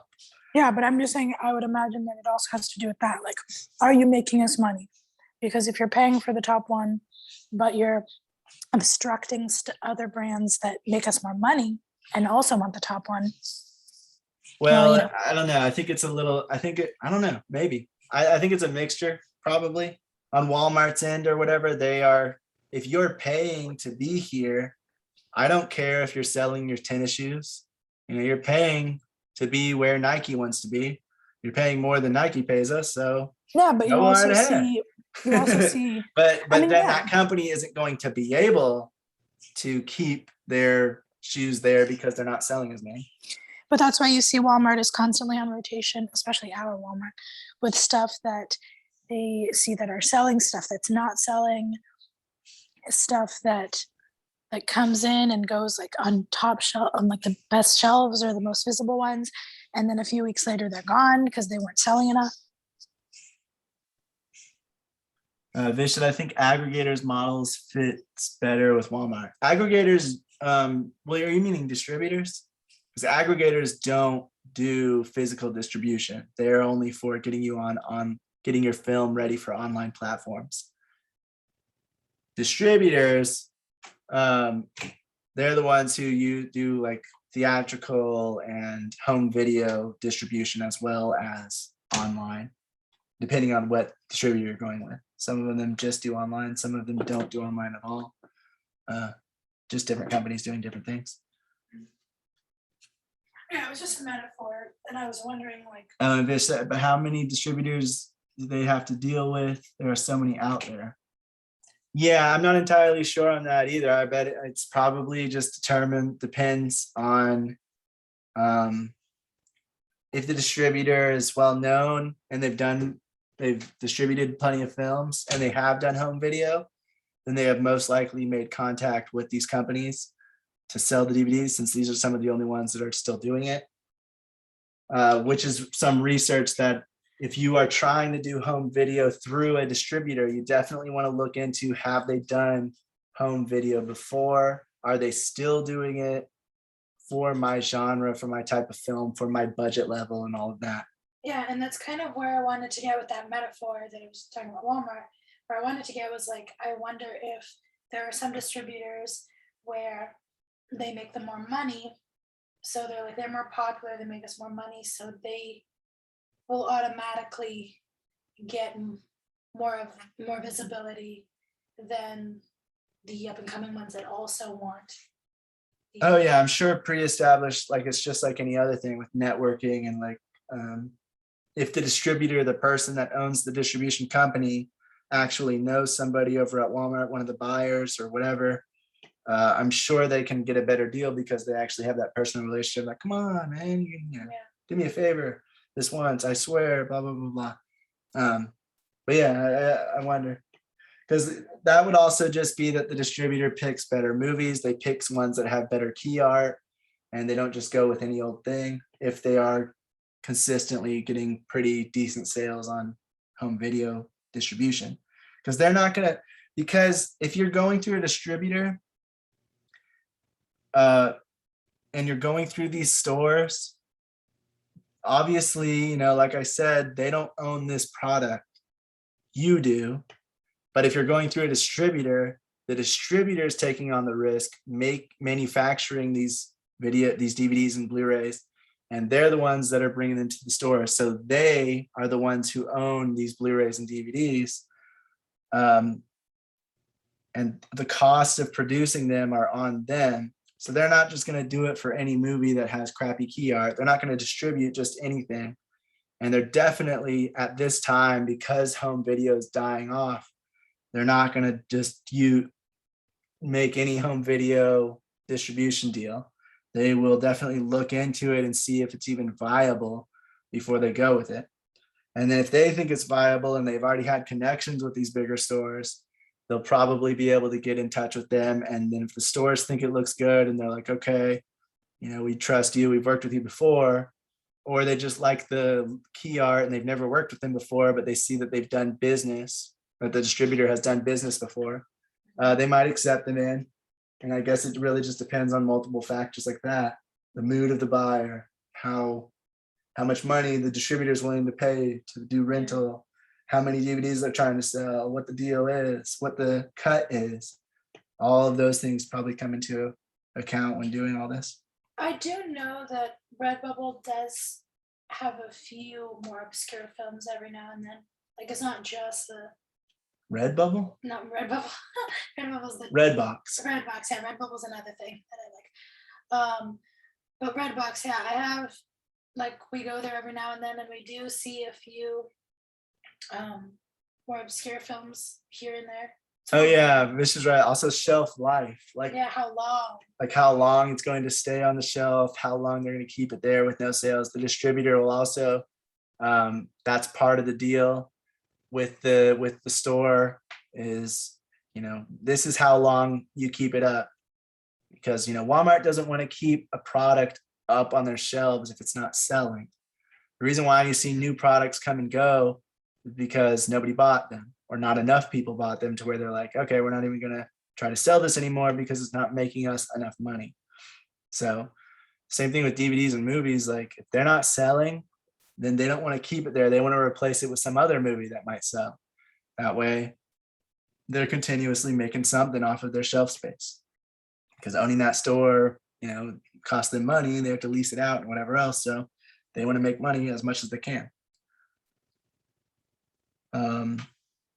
You typically can't get DVDs and Blu-rays in major retailers without a distributor. I already said that, because they have to facilitate the contracts and agreements with the larger companies that have experience doing it. With Redbox, they typically only acquire films that have had at least $250,000 at the box office. So even for independent films, they usually only pick up the ones that are doing okay, doing pretty well, or doing really well, depending on what their budget was, what the film's budget was. So they want to see that there's interest there and that people are going to rent it most of the time. Not saying that some of them don't go straight to DVD and then go straight to Redbox, because I have seen films do that. But typically Redbox tries to only get ones that have done pretty well in the box office for an independent film. That's when the rare times where you see more obscure films or more independent films there. It's like, why is that there? And then when you look it up, it's because in certain markets they did really well selling it in theaters and stuff like that. So yeah, Redbox does that because they are taking on more risk than these big stores are, because they actually purchase the units, the DVDs. So they then own whatever amount they purchase. That way they can rent them out as many times as they want without it being some kind of, legal issue or whatever. So they purchase a film, they typically buy between 10 to 50,000 units. So that could be a mixture of Blu-rays and DVDs, depending on how many they believe are going to be rented or bought out, because you can also buy from Redbox. They will choose how many DVDs they want, how many Blu-rays they want, and what the ratio is. If they do like 60% DVDs or 70% DVDs and 30% Blu-rays, they'll decide how many they will buy. And because of that, that's why they want the ones that do pretty well in the box office, because they want to make their money back. They don't want to spend that much money, however much money it's going to cost them, because they're buying in such huge bulk amounts. It's not going to be like if you went to a store and bought a DVD for $15 or $10 or whatever each. It's going to be a lot cheaper for them, but it's still going to be, a hefty amount of money. So they want to make sure that they select movies that they feel people might watch. No, I don't have any stats. I'll look into that though. That is interesting. Vish asked, any stats on which outlet has the highest DVD sales? You know, look into that. What is it? Are there which outlet has the highest DVD sales? Let me see. All right, while you're looking at, I'm gonna keep going. All right, then there's also beyond like Redbox and all of these other places, there's also what's called mod, and that means manufacturing on demand. A lot of films that are online but not in stores use mod, manufacturing on demand. Manufacturing on demand costs more per unit since you're not buying or manufacturing in bulk, but it also keeps you from overspending on unsold DVDs because you only create one when it's purchased. Smallbusiness.costhelper.com says DVD packaging, including copied discs and professionally printed sleeves, typically costs 50 cents to $3 per copy on orders of 100 to 1,000 copies. So, I mean, it's not terribly priced. Of course, it's going to be cheaper the more copies you buy. So if you get 1,000 copies at 50 cents each, it'd be about $500. But if you get 100 copies at $3 each, it'd be like $300. So it is $200 less, but you're getting 900 less DVDs. And so you really, when you are trying to figure out how many to create, you have to think, you have to do some math, and you have to think of how many do I think are going to be sold. If I get 100 people to look at my link on buying the DVD, how many do I think will actually buy it? Is it one person? So that's 1%. So how many people do I need to view it to get that 1% to buy? If you're trying to sell 1,000 DVDs and your projection is that 1% of people are going to buy it, Okay. then you need to get 100,000 people to look at the link in the first place to get 1,000 people to buy it. So it doesn't necessarily say which store sells the most DVDs in the US. What it has is like the top 10 retailers in home entertainment, like the top 10 places you can find DVDs, and then 5 best DVD stores in the US. One of them is Amazon. Funny enough. Yeah, that makes sense. Yeah, but basically it doesn't have like one place that it's like this place is the best place for yourself to buy DVDs. There's these 2 links that are the best DVD stores in the US. If you want, I can send them to the group. And then there's this list of the most purchased movies of all time. You'd be surprised. The Room. I'm just kidding on that. No, but all right, yeah. So it's like the big companies like Walmart and stuff, they usually don't give out individual numbers. They just give out their quarterly revenues. Top selling DVDs. So it is harder a lot of the times to find individual products or product types and how well they do in specific places, which sucks Here's for the rest of us because it sorry, is easier there to is this see. one that says, what are the top selling DVDs in 2021? The first one is Wonder Woman 1989 for some reason. Because it was a bigger movie. No, for some reason because it sucked. Well, yeah, but it was one of the bigger movies of Then it's 2021. like The Crooks. 2021, there was like hardly anything. The Crooks, A New Age, Dr. Seuss, The Grinch, The Fast Saga. Yeah, so I might send these in the group. All right, yeah, go ahead. All right, but so if you're trying to sell DVDs, you have to kind of think of how many people do I think are going to buy it out of how many people are looking, what's the percentage, and then how many people would have to look at it total for me to sell all 100, 1,000, 10,000, however many copies of these DVDs or Blu-rays. And so you really have to do that to see if the extra cost of $200 extra to have 1,000 is really going to be worth it compared to $300 for 100 copies. Because even though it's a much better price for 1,000 copies, if you don't think you're going to sell more than 100, there's no reason to make 1,000 copies.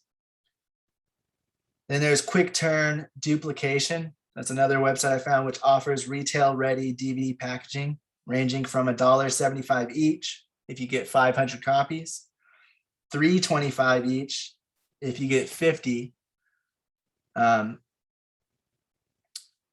And designing the cover art for DVDs normally costs about $150 to $700. Getting somebody to actually design the cover, make it look interesting and eye-popping and something that somebody wants to grab and maybe purchase just based on what it looks like because they've never heard of your film or your company. So that is very important. But yeah, so it definitely depends on how many you get and what the costs are. And these different companies will have different numbers, which I still have a few more. Oh yeah, Walmart is one of the main ones. What? I'm sharing the websites. Okay. Barnes and Per Noble. disc, manufacturing on demand usually ranges from $1 to $5 each, depending on what you need. And those are for full colored printing and cases. So like a print on the disc that has some kind of picture, and then the case with the cover art, all that. You can also make much cheaper versions if you do no label on the disc, and you do no cases if you just put the DVDs and Blu-rays in like disc sleeves. Kind of like how Redbox does. Yeah, sort of like that. Like you can make it a lot cheaper that way, but it won't be as eye-popping. And of course, if you're trying to get into Walmart or something, there's no way you're going to get in without having a DVD case. Oh, one last thing I'd say that I also noticed over here that I noticed in Brazil a lot, but apparently here in the US too. One place that has a lot of obscure DVDs, CDs, that kind of thing, are bookstores. Like more independent DVDs, more independent films, more independent artists. They will sometimes pay to have their stuff in those bookstores because a lot of people going there will look at the music section or look at the film section.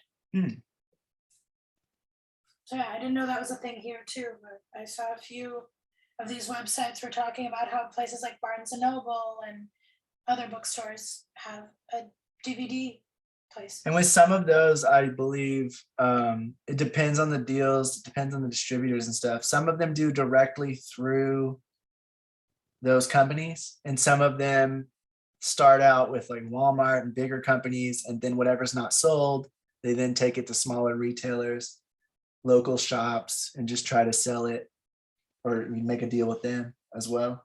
So it's sometimes a mixture of both, or sometimes it's like start with this one and then work your way down, whatever doesn't sell. There's you go even a to the film next. part at Dollar Tree. Remember when we? Yeah, Dollar Tree even has like some of them. So Yeah, but they have some films there that like are just older, but they're really good films. Like I was looking through it the other day. All right, and then cases for a film or for a DVD, if you're gonna make cases for them, they typically cost between 10 to 50 cents each. So it doesn't really sound like much, but it does, of course, add up the more you make. Blu-rays are obviously more expensive. On quick turn duplication, the prices of Blu-ray manufacturing, they do it at $6 each if you're getting 25 or less. $1.25 each if you're getting 1,000, 75 cents each if you're getting 10,000. And they also have like different various numbers depending on the quantity you're getting. But I just picked those ones to show the vast difference. If you got 10,000 at 75 cents, you're getting a lot more for your money if you're able to sell all of those, of course, compared to if you are trying to only get 25 for $6 each, because that's a lot more money for each individual one. Overall, you're saving money if you're going to sell only 25, of course. But if you're able to, and you think you can, sometimes going a bigger number is better, but you really need to do the numbers, do the research, and consider the fact that you're probably not going to sell that many DVDs. So you're not, even if you were a popular company, even if you were a popular movie, that doesn't necessarily mean you're going to sell a lot of DVDs, because like we said, those are on decline. For the independent film thing though, a thing that I am seeing a lot is you will either get a copy of the DVD for donating to the GoFundMe, or you can purchase the film either digitally or via DVD through their website as a way to support them. Yeah, and a lot of companies will do that. That's the made on, that usually uses mod or manufacturing on demand. So when you go to buy a DVD, the reason why they need like $20 or $25 is because they're only making like 1 or 25 at $6 each or $5 each, or whatever the kind of worst ratio is. And so they need extra money to cover that, so that you're actually giving them something that they can use. Like they're actually receiving revenue from selling that. And that's why for bigger DVDs and things like that, you can find them for like $5, $10 sometimes if they're brand new, 15 or 20 at the store. But then they quickly drop in price compared to like independent films, which if they're selling it themselves, they typically leave it the same price on their website for all eternity, because they wouldn't make any money if they dropped it down to like $5 or whatever, because they don't already have the movies manufactured. They manufacture them when you purchase it, usually. There have been cases where the independent filmmaker will make 10,000 or 20,000 copies and sell like 20 of them. And so then they do everything they can to try to get them out to wherever to sell them for $1, 50 cents, or 25 cents, because they're already at a loss. They might as well try to make something back from their miscalculation of what they thought this movie was going to sell. But going back to quick turn duplication, if you get a Blu-ray that also has a case with the artwork print and a disc with the print, that would be $9 each for 25 or less, or $185 each for 2,500, plus 10 cents extra for each if you want them shrink wrapped, which to make it look more professional, you might want to do. Who knows? The typical price to sell DVDs usually ranges from like around $5 to $20. And Blu-rays range in sale price from about $12 to $25. Gee, what the heck was that? 12. $12 to $25 for Blu-rays, $5 to $20 for DVDs, generally speaking. But this is why those dollar bins exist. Eventually, no more DVDs are sold. And since the distributor that made a deal, or an independent filmmaker that thought he was going to sell more movies than he was, since they actually own them still, not the store, and they've already paid to manufacture all of those units, the DVDs or the Blu-rays, whatever they are, they lower the price to make something from them because it's better than nothing. Especially if you were able to do 75 cents for 10,000 and you sell them for $1. If Walmart were to take 20%, you would make 5 cents profit if you were selling all of them. So, I mean, that is something good. Is if you get a large amount, you have a better chance of making your money back with each purchase. But because you made such a large amount, you have to have a large amount of people buy them. And that's where the hard part comes in, where it's less likely to happen. And it's really why you have to do your research to figure out if it's going, that's part of your distribution plan. And you need to figure out if you do want to go the home video distribution route, whether it's by yourself or through a distributor, if you are planning to make copies in advance, how many and at what price to create? And do you want to make them printed? Do you want to make them have a case? Do you want them to make them have a artwork? Obviously, if you're with a distributor, they're going to decide that, and they're almost always going to choose to do, yes, we want all that stuff. But if you're just an independent filmmaker and you're trying to get people to support you, some people will buy DVDs from independent filmmakers that they like their movies and their products, or just their attitude and the way they work, and their eagerness and passion. They'll try to support them any way they can. And sometimes that's just, hey, yeah, I'll buy this DVD. I'm never going to watch it. I don't even own a DVD player, but it'll help you because it'll give you some money for your next project or to help recoup your Or a lot of cost on this people, one. or there's also the case of a lot of people that like to support them and like to keep them as like, oh, if this movie ever becomes a cult classic, or if this movie ever gets big, or, you know, collectors and that kind of thing. Yeah, if you bought like the original Room DVD, or you bought, I don't know, Pulp Fiction, I don't think was very popular when it first came out, but then it added its cult fan base. So then it became more worth. So yeah, that's another thing that some people will do, but Or people like us that buy DVDs because streaming services are very fickle, and like one day one thing's on there, one day another thing isn't. And sometimes if they really, really like the film, well, also they changed the stuff, and I'm tired of that. So yeah, it's really hard. like, stop messing with the art. Once it's done, leave it alone. That too, like sometimes it will be edited, like a part will be missing, or it will be censored on a platform streaming service, but you will have the raw unedited version on DVD, and people really value that. So Can you that's- imagine if they like took the like Mona Lisa or something and just kept adding changes to it to make it better? I'm like, I don't understand. It doesn't. Well, whatever. This is a different argument, but anyway. So yeah, so when you are thinking about DVD, home video, Blu-ray, it's called home video distribution, you want to consider all of these things and have a plan in place.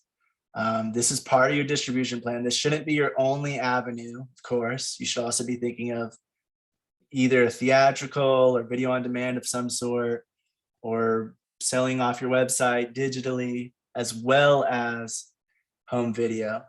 Because if you're going solely home video, it's gonna be a lot harder to make any money compared to if you're able to go multiple avenues. And then you can also consider just selling it from your website like other independent filmmakers do, where you are selling it, manufacturing it on demand. So you don't actually make the movies beforehand because you don't want to take the risk of paying however much money, because you're not sure if you're going to sell 25, 30, 100, 1,000 DVDs or Blu-rays. And so you just say, oh no, I'll just take less of a revenue with each DVD sale or with each Blu-ray sale from my website for whoever wants to buy it, by manufacturing it when it's purchased. And so it'll cost more for each disc, but it'll be no risk up front. And so that is another thing you want to consider. The last thing I'm going to say is on this topic is you want to consider your break-even point. How much are you spending on the DVDs or Blu-rays? And how many do you have to sell at what price point you're going to sell them at? How many do you have to sell to break even on what you paid to where you'll start making profit? And if you run those numbers, and let's say we did 10,000 DVDs at $1, so we spent $10,000, and we're going to sell them for $20. What is that, like, for, you know what, 500? Let me see. 10,000. Yeah, 500. So we have to sell 500 DVDs to break even on how much money we spent if we're selling them for $5 or $20. And then after that point, if we sell any more after that, we start making profit, start making money on it. And whatever amount you're doing, whatever price it's going to cost, you have to take that into account and think about that if you want to think of it realistically and actually think of how much you need to make and what your projections are on how many you're going to sell. These numbers are very important so that you know what your goal is and how realistic it is to what you're trying to do. And then I would also, if you have no clue on whether 500 is realistic or not, I would just ask around. Ask different filmmaking communities and different independents. Have you sold any DVDs? How many did you sell? And try to look for people who make the same kind of movies as you, as well as within the same budget realm, because you'll start to see, you know, the more people you'll ask, you'll start to get a bigger picture of like how many is realistic. 500, I would say, is pretty hard to do, but you know, it depends on your marketing as well, and it depends on how big of an, if you already have a built-in audience, of course. So there is all of that to consider as well, but home video is still a viable option, especially for independent filmmakers. It's just not as viable as it used to be, and especially for the bigger companies, they don't really use it. I mean, they do use it, but they don't really count on it as much as they used to. And so independent filmmakers use it because it's a way to make money directly from your film, your fans to give you money directly.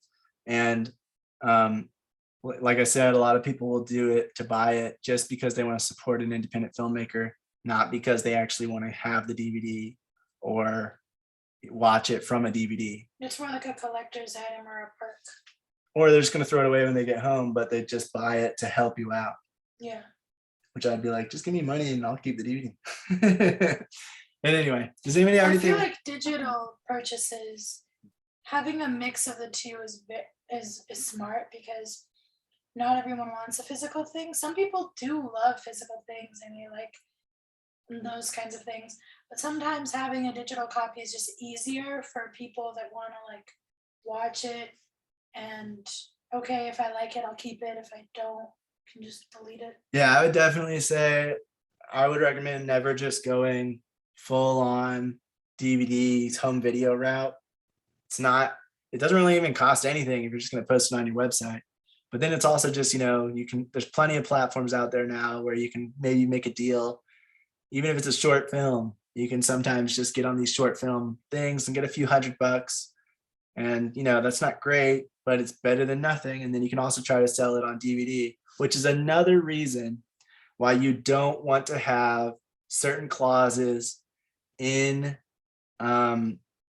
these platforms, these distribution platforms, not distribution, video on demand platforms, because if they have exclusive rights, it could be exclusive rights to just the video on demand, or it could be exclusive rights to release. And so after you do your theatrical release, they're interested in having it, but they're like, you can't sell it anywhere until our terms are done, until the length of this deal is done, which means you can't sell DVDs or Blu-rays. Same thing with distributors. You want to make sure that you still have an option somewhere in your contract that allows you to, even if they're going to sell DVDs through Walmart, you still want to have it in your contract that you can also sell DVDs directly through your website, because there's not going to be that many people going to your website to buy it if it's available at Walmart for cheaper, unless they're a fan of yours and they just want to support you directly and they know it's going to give you the most like actual money in the long run. So that is definitely something to consider, because some of these platforms will have it in their contracts that even though they're video on demand, you also cannot sell DVDs, and you want to be able to do both. Does anyone have any questions, comments, or anything to add about home video distribution?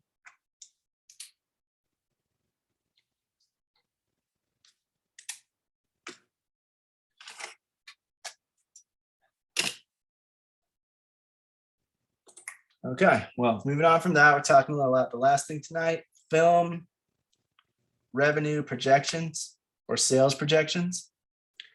We talked somewhat about this. It was called Film Ultimates, which was an overall view of what the film can make within the 10 years. I believe Film Ultimates is used more so to get distribution after the movie's made, and it's more of like a thing to do later, whereas just the regular revenue projection is used to try to show how much this film might be able to make, to try to get investors and maybe early on pre-sales or distribution.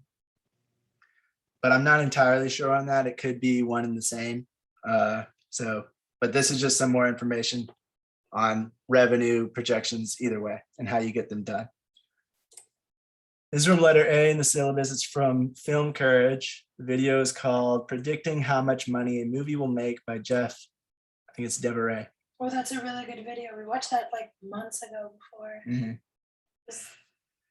To get financing and then again to get distributors, you create a sales forecast for your film. There are companies that do this for you if you're not sure where to look or you don't want to do it yourself, but you can also do it yourself by doing the research. Be sure to research the company doing it for you if that's what you choose to do, because you want to make sure that they are making realistic forecasts by comparing it to recent movies with similar budgets.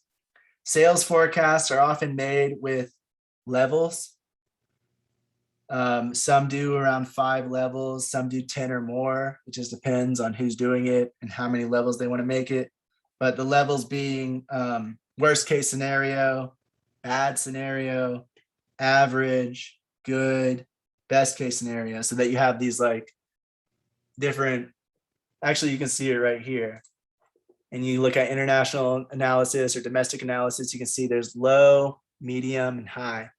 And so it's showing like, if we get a minimum or we get a low figure, it's going to be around this. If we get the average, it's right here. And if we get best case scenario, if it starts doing well in one county and then another place wants it or whatever, and we get better deals, we could get this.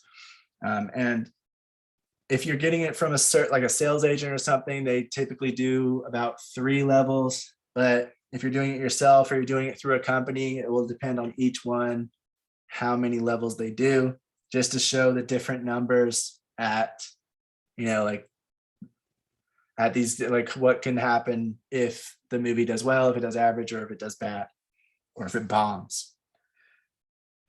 When creating a sales forecast, be sure to look for similar films in the same genre that were made most recently, that have similar budgets to yours, that also had similar crew and cast notoriety as yours, the one or experience. Because you want to match up as many elements of the film as you can to get a realistic idea of what yours can sell for. A lot of independents, if they're making a horror film, they try to look at Paranormal Activity and Blair Witch Project and all of these lottery ticket type films that blew out, however much it made. And they try to act like that is the sales forecast for theirs. Like, well, this film made that. First of all, those films were made really a long time ago. They had their own, they were different from everything else almost. Like there weren't many films like them, if any. I don't know. There probably were some like them, but none that got their notoriety. But they were different. Like the found footage thing, it wasn't as big, I don't believe. And the whole thing with Paranormal Activity, just the way they set it up and everything was just very different. So those are the outliers. They are not the rule. They are not what usually happens. And you should not base forecasts on how well your film will do based on some film that did amazingly well, because most films don't do that well. So you have to base it more on the average rather than the exception. These criteria will get you a much closer number to what your film can make if you are matching up the genres and the budgets and the crew and experience and all of that stuff. So it'll become a much more realistic number if you are basing it on the same information. The forecast you make should also include a timeline to show how long it might take to reach certain revenue numbers, so that it shows what the investment will entail and what the return on investment might be. Because if you have a forecast that says you're going to have a budget of $100,000 and you're going to make back $200,000, that looks great. That's a 100% return on your investment. But if you say, oh yeah, but it's going to be a very different thing if that forecast is saying you're going to make 200,000 in the first year compared to saying you're going to make 200,000 in 10 years, because the return on investment will be a lot lower. If you ever invest in anything, or if you talk to investors, they look at return on investment and they try to get the biggest return on their investment they can as quickly as possible. So if it's taking 10 years to get that return, it's still pretty good, but it's not as good as maybe some other types of investments they can make. So those are things that you want to show on here to show the investors that you know what you're doing, and that they know like the timeline of what to expect, because you also don't want them to expect to get a 100% return in a year if it's going to take 10 years, because then they're going to be hounding you about like, where's the money? You said it was going to make this much. And you're like, yeah, but that's over time. So, wait. People who have invested in movies a lot, they probably know this already, but then they'll also know what to look for, because they don't want to get a forecast from somebody that doesn't know what they're doing. So that's another reason why you need to make it realistic. The real investors, the ones that know what they're doing and that like to invest in film, will be looking out for for filmmakers and producers that are realistic and have realistic expectations. If you have a sales agent early on, they can help with the sales forecast, as well as if you get a PMD, a producer of marketing and distribution, or if you have a producer with a lot of experience that has done it before. Those people can help out with the sales forecast, or they can even make their own. Some sales agents will make their own sales estimate. So you can also look into that. But if you're unknown, it's kind of hard to get sales agents or people who know what they're doing to join in on your film early on, unless you already have a pre-established relationship with them, or if you have a big enough budget to be able to pay them a good amount to get them in and believe in your project early on. Now, there are the outliers in that as well, where they just really like the film, they really like your attitude, they really like your passion, and they believe in you. But again, that's more of the exception than the rule. So typically speaking, you need to have some kind of networking with them or connections beforehand to be able to get them to come in early before they see you have done anything, especially if it's like your first or second film and you're pretty unknown. This next stuff comes from Guerrilla Rep Media, letter D in the syllabus. The video is called The Importance of Sales Projections for Your Film. They give 3 ways to project revenue for a film: sales agency estimates, competitive analysis, and audience analysis. So the sales agency estimates, they say, is what you get from the sales agent or the agency based on your particular film and what they believe they could sell it for.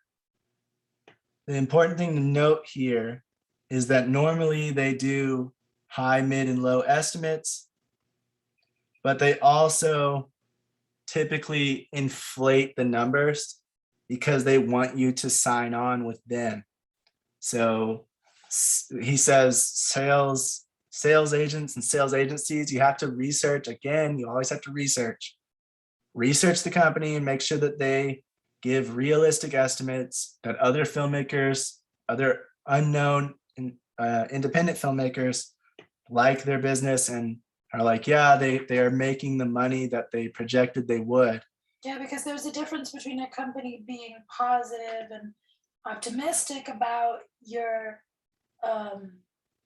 prospects and a company just trying to oversell so they can have your business. Yeah, because they aren't always completely reliable because of that, and they're generally often inflated because they want you to see the numbers and be like, that sounds great, I'll sign with you, I'll give you them film. That way they can try to sell it because they do believe it will sell. Otherwise they wouldn't care to do any kind of business with you. But they don't actually think that it's going to sell for the amount they're saying that it will. They have taken numbers from certain movies on purpose to overinflate it, to make it look better, both for you and for a distributor. So that is just something to keep in mind. It doesn't mean they all do this, and it doesn't necessarily mean that it's like bad per se. Like, it's just something to be aware of, because they're overly optimistic on purpose so that they can get better deals and make it look better than it will realistically be sometimes. So you just want to be aware of that and don't fully trust their estimates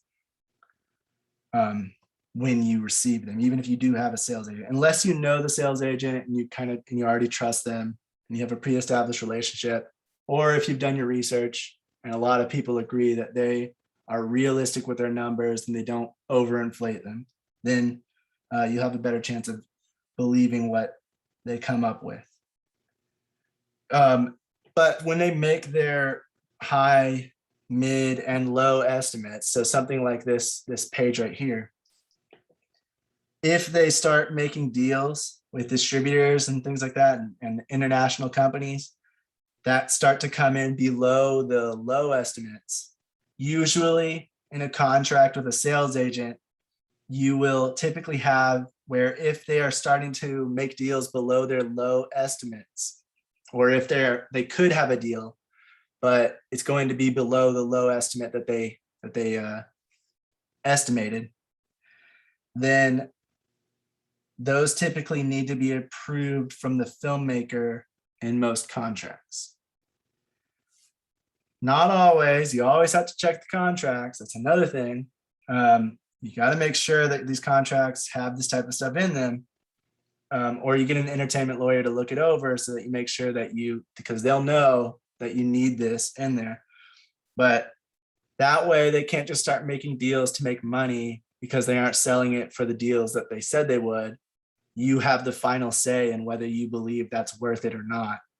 And you're like, no, I paid, $400,000 for it. I'm not going to sell it, all the rights for $200,000, then I'll just definitely lose $200,000. Or you might be like, yeah, might as well do it because we're not getting deals from anywhere. And I'd rather have $200,000 with a $200,000 loss than have a $400,000 loss with no sales at all. But that leaves it up to you for that final decision instead of them just making the choice for you. Other than that, when you have a sales agent, you in their contract, depends on different clauses, but typically speaking, with independent filmmakers, they typically hand the reins to them as long as the numbers fall within some of these estimates that they've given. So they can make the deals based on whatever numbers it is, as long as it's over this low estimate. And that way they don't have to pause the negotiations to make sure that you're okay with it and everything every single time. In some contracts, if you're able to, a filmmaker will always get final say, and that's usually the best for the filmmaker, so you can really decide what rights are they selling and what the deals are. But some cases it just depends on what the sales agent's willing to negotiate with and what you are willing to allow them to do in place of your decision making. And that will really determine what the deal is.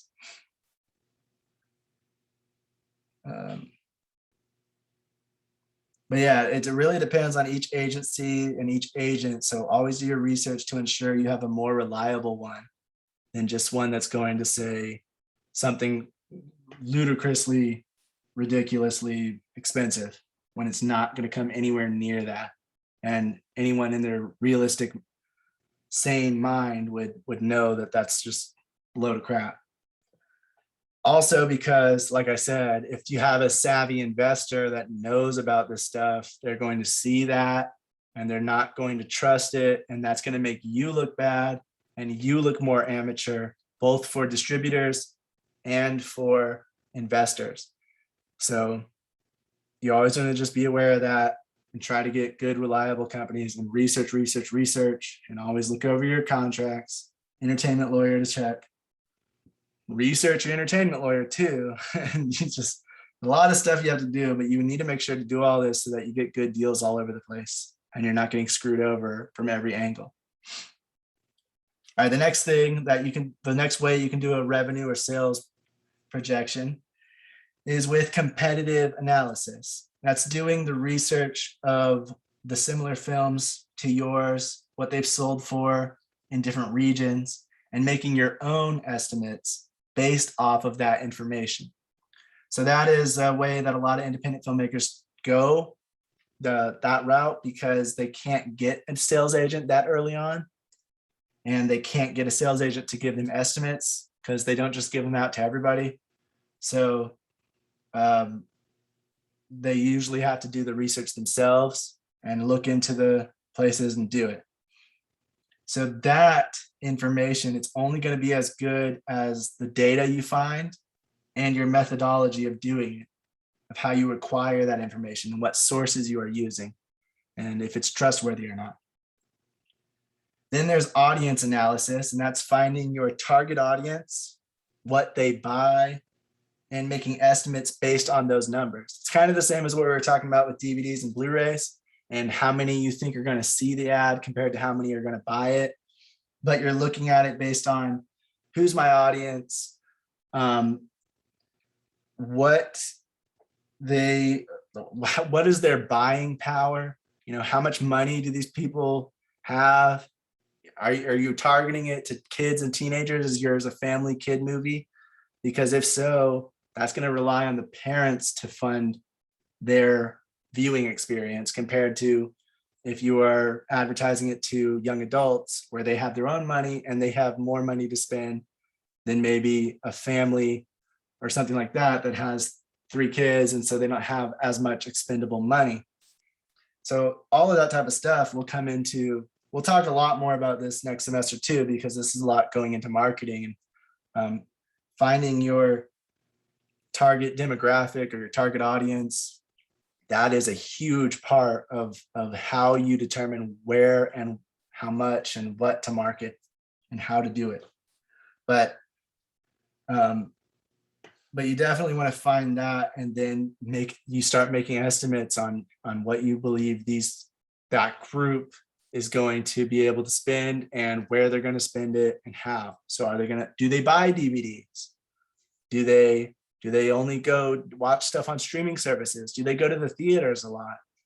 Different age groups, different areas of the world and areas of America are going to they're going to spend different things. They're going to go to the theater or not. More younger people go to the theater, and I believe like 30s and 40s, but older people like beyond 40s. It really depends on the film. These past few years, we've seen that it really depends on the film, because some older people will go depending on the film just for fun, as like a date night or the nostalgia or. All right. And so that stuff, like that stuff's going to come up when we talk about marketing, but that's the kind of stuff that you need to know. You need to look into it. You don't just make a square assumption like I did. If I was actually doing it based on a film I have, I would look way more into it than just making a broad assumption of, older people, they don't really go to the movies. But taking a generalization like that is something you do just to kind of have a starting foundation point, and then you go on from there. But yeah, like Priscilla said, depending on the movie, the genre I have and all of that, it might be better. It might attract more older people to come to the movie. So it just depends.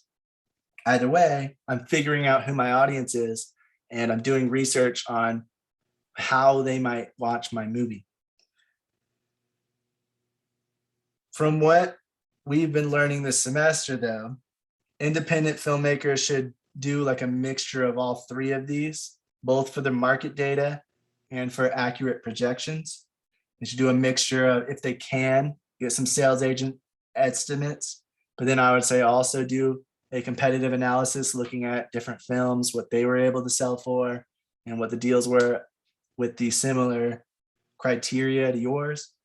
And then an audience analysis to start figuring out who's going to watch my film anyway, and how do they buy films, and how much money do they put into buying films? How much buying power do they have?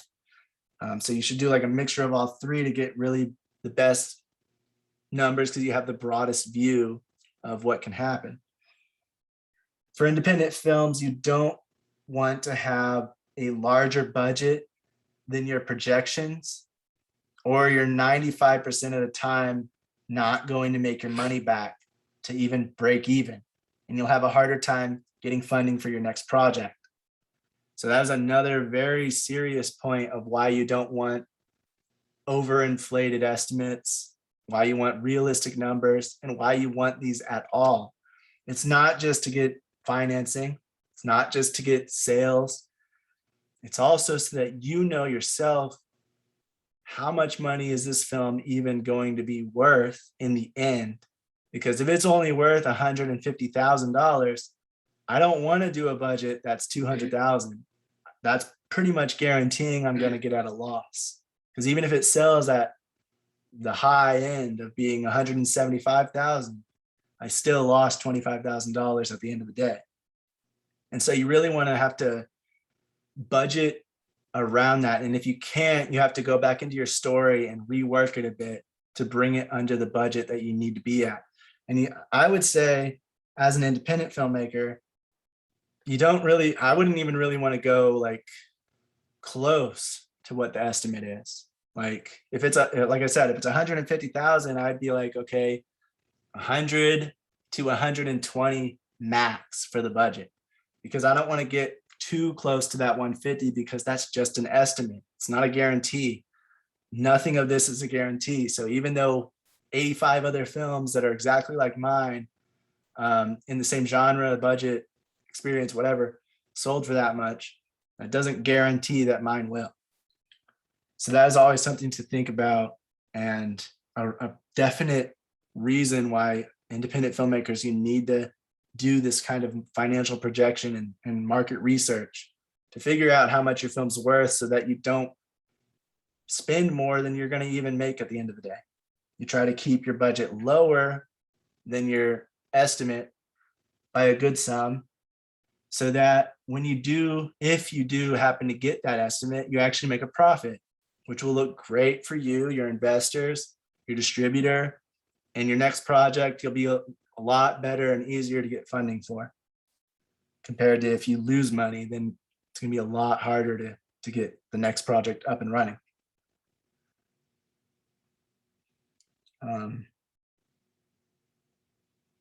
Also with sales agents, even if you do have an established relationship with some of them, just like with distributors, some sales agents only do certain genres, or they only distribute to, or only make deals in certain regions. When we're talking about sales agents, we're talking about international sales agents that sell to different countries.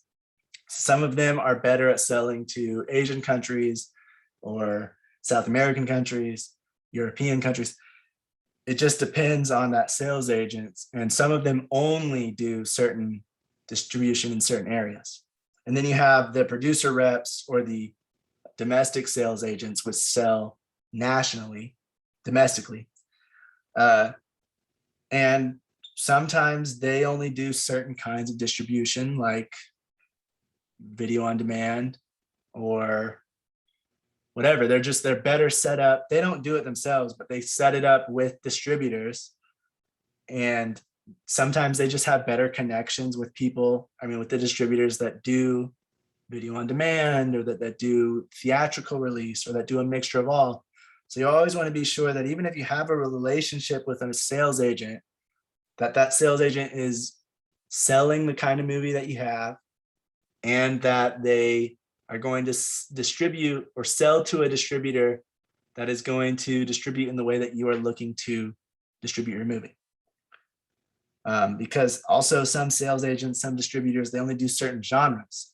There could be a sales agent that only works with horror movies. And even if I know them and I'm talking to them every day, or sending them an email every month, whatever, and we keep in contact, that doesn't mean that my comedy or my drama, that I should go directly to them and be like, hey, how much do you think this is worth? because really they're only going to be basing it off of like horror movies, or even if they try to base it off of dramas and comedies, it's not going to be as accurate as a sales agent that has more experience in those areas. Because online information, the reason why you usually pay a company to do it, or you try to get a sales agent to do it, most of the time is because it's hard to find the information about what they sell for and all of that.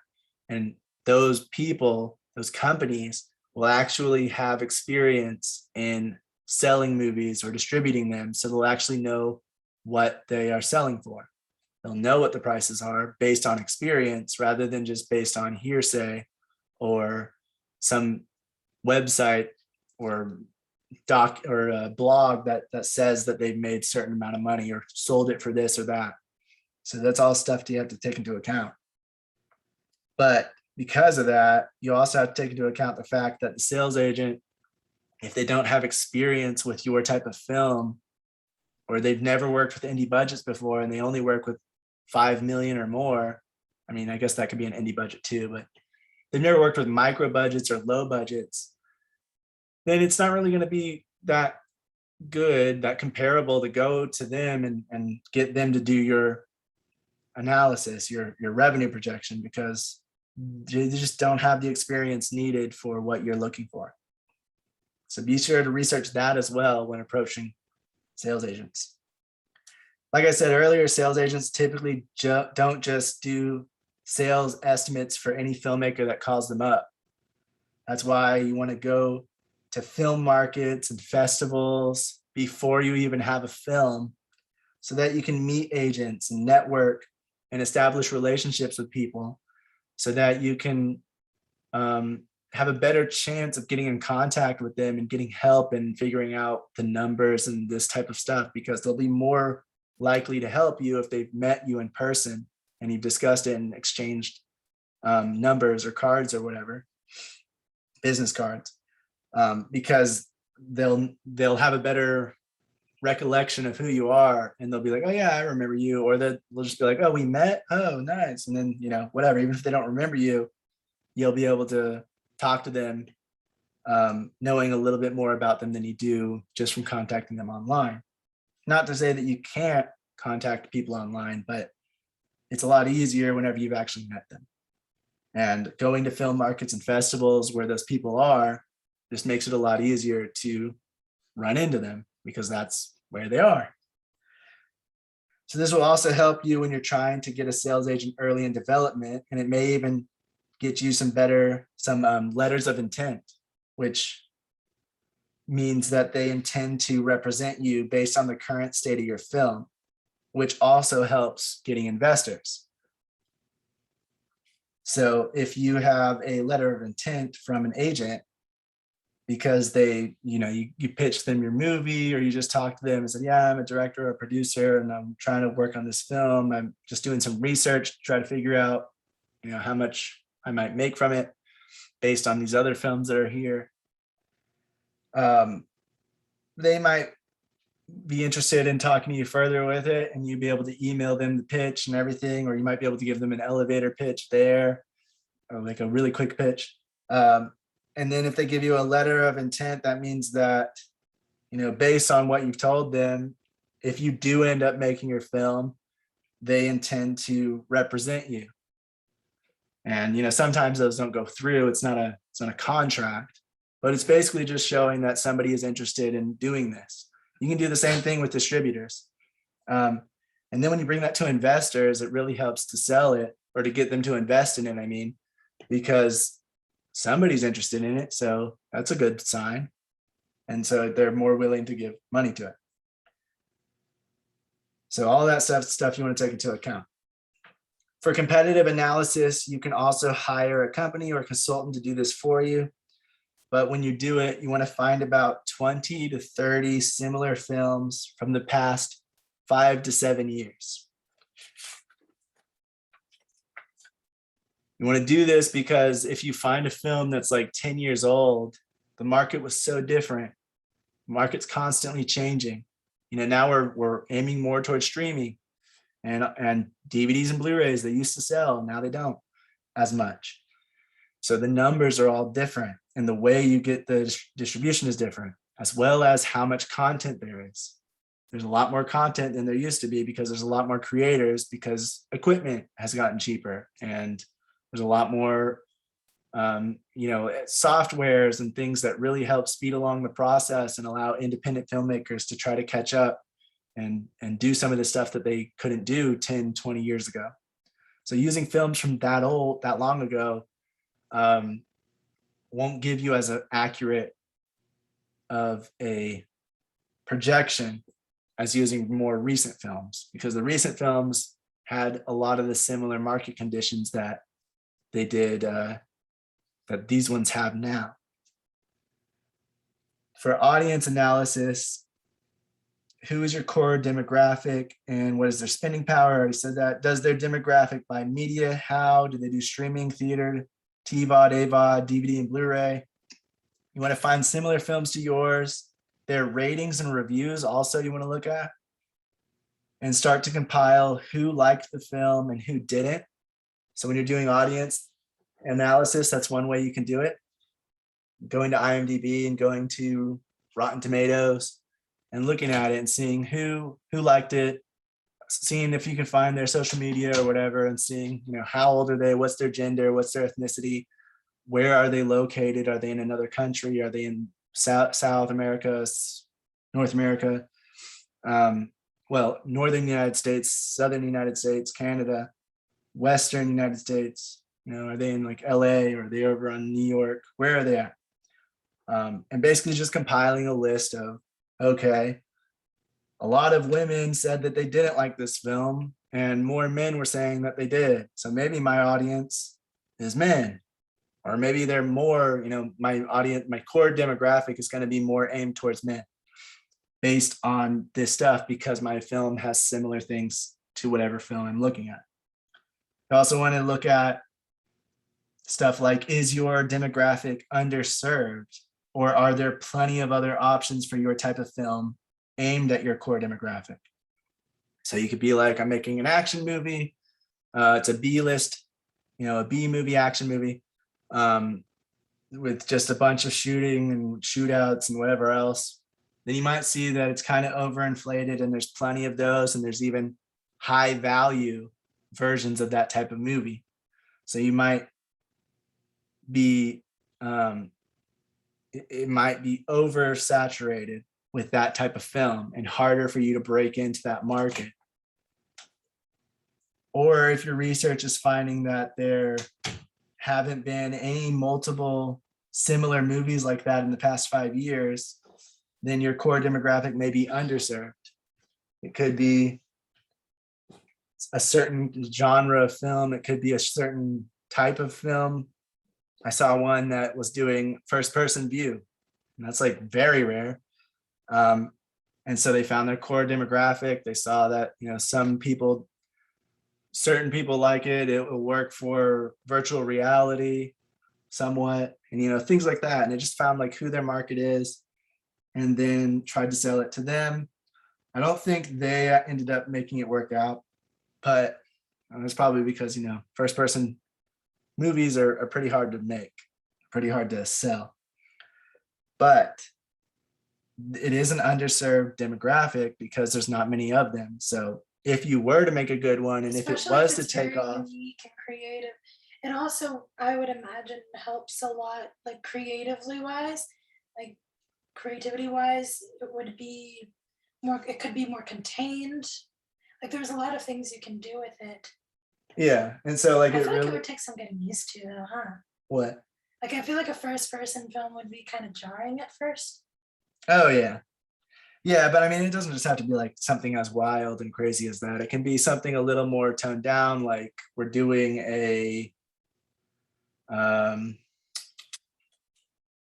dog movie, but it's about a dog that fights other animals and it's made for adult males. I mean, that's probably like pretty rare. I think, maybe not, but if I did research on it and I found that there weren't really any films like that, or maybe there are films like that, but only like 15 or so in the last 5 years, then that's probably an underserved demographic where people who like that kind of film would like to see my movie, and now I need to see how do they watch films, how much money do they have, or buying power anyway, and all of those other things I already said. If, however, you find that there's 0 films like yours, he said there's probably a reason for that, and it most likely means that your film isn't viably marketable. The first person one, there was actually 1 or 2 other films in that video. He showed like a film or 2 that came out around the same time that was like it. So he actually did have other films that he could project off of. But if you are making a film that is completely different from anything else, and there's no other movie that's ever been made like it, it's pretty possible that it's not going to sell, and that there's a reason why there's no other film like it. Everyone wants to make a unique film. Everybody wants to be different, but there's still going to be aspects of every film that are similar to something that's come in the past. And if it's not, then it could be one of those rare occasions where it takes off and does well because it's so different. But more than likely, the rule, not the exception to the rule is that it's not going to sell well because there's a reason why there's no other films like it, at least not in the past 7 or 5 years. But once you figure out your core demographic, you can find out where those people hang out, both online and in real life. And then you also kind of want to start integrating with that community. If you find out that a lot of your core demographic is on Facebook and Reddit, then you might want to go on there, make a profile, and just start chatting with different filmmaking communities and movie liking communities within those realms. Not exactly promoting yourself. You want to wait for that. You want to, this also goes to marketing, but you want to wait to start promoting yourself because that will immediately turn off people. But if you've been a part of that community and you've taken part in other people's things and they've shown their trailers and you've commented on that and whatever else, then other people will start to notice. If you're part of YouTube, if you've ever owned a YouTube channel, you'll know that if you go on other people's videos and you comment, hey, check out my video, you get a bunch of comments of people hating you and you get a bunch of downvotes. Well, they used to show it, but now they don't show it. But I think you and the creators No, still see now it. creators even block that kind of thing because a lot of them say like, I have nothing wrong with you sharing your content, but at the end of the day, like it's not good for you more than anything, because that's not why people clicked on the video, and it just makes you seem obnoxious. Exactly. So you don't want to do that. And that's the same thing with like Reddit. But if you were to go on somebody's channel and comment and things like that and be like, oh yeah, my video has similar things, without being like, hey, come watch my video, everybody, you'll still get people to come look at your video, and then you'll start to build an audience that way. And then you'll be part of YouTube, and you'll have And a there's also history just other of things. comments, as well as like on Reddit, people can actually see your comment history, your post history. And so if you're actually part of the community and not just new to it because you're trying to use them, you'll be accepted better and you'll be able to promote yourself a lot And better. there's also just a group of creators that support each other. Like a bunch of YouTubers that I follow, you look at their comments, they have other bigger YouTubers talking about how great their video is, hyping them up. Like creating a community is important. And it not only like, oh yeah, it's gonna make it easier for me to promote, but also to help each other and for you to learn and grow alongside them. Yeah. So don't always look at it as a business transaction. Sometimes it can be mutually beneficial and you can grow a lot from it as well. It also helps with, like, if you have done your research, you figured out who your core demographic is, and then you're going around to hang around those places, talk to those people, you start to realize what they like, what they don't like, and it can help with your film process when you actually start making it, as well as being able to get feedback along the way as you go through, instead of having a finished product and trying to bring it to the market. You can get people interested along the way, and you can also get feedback immediately from the people that you are looking to most likely sell your film to. So that is why it's super important to find that demographic if you're doing an audience analysis, as a way to try to project sales, or as just a way to try to find your core demographic of who you're trying to sell to later on and distribute to.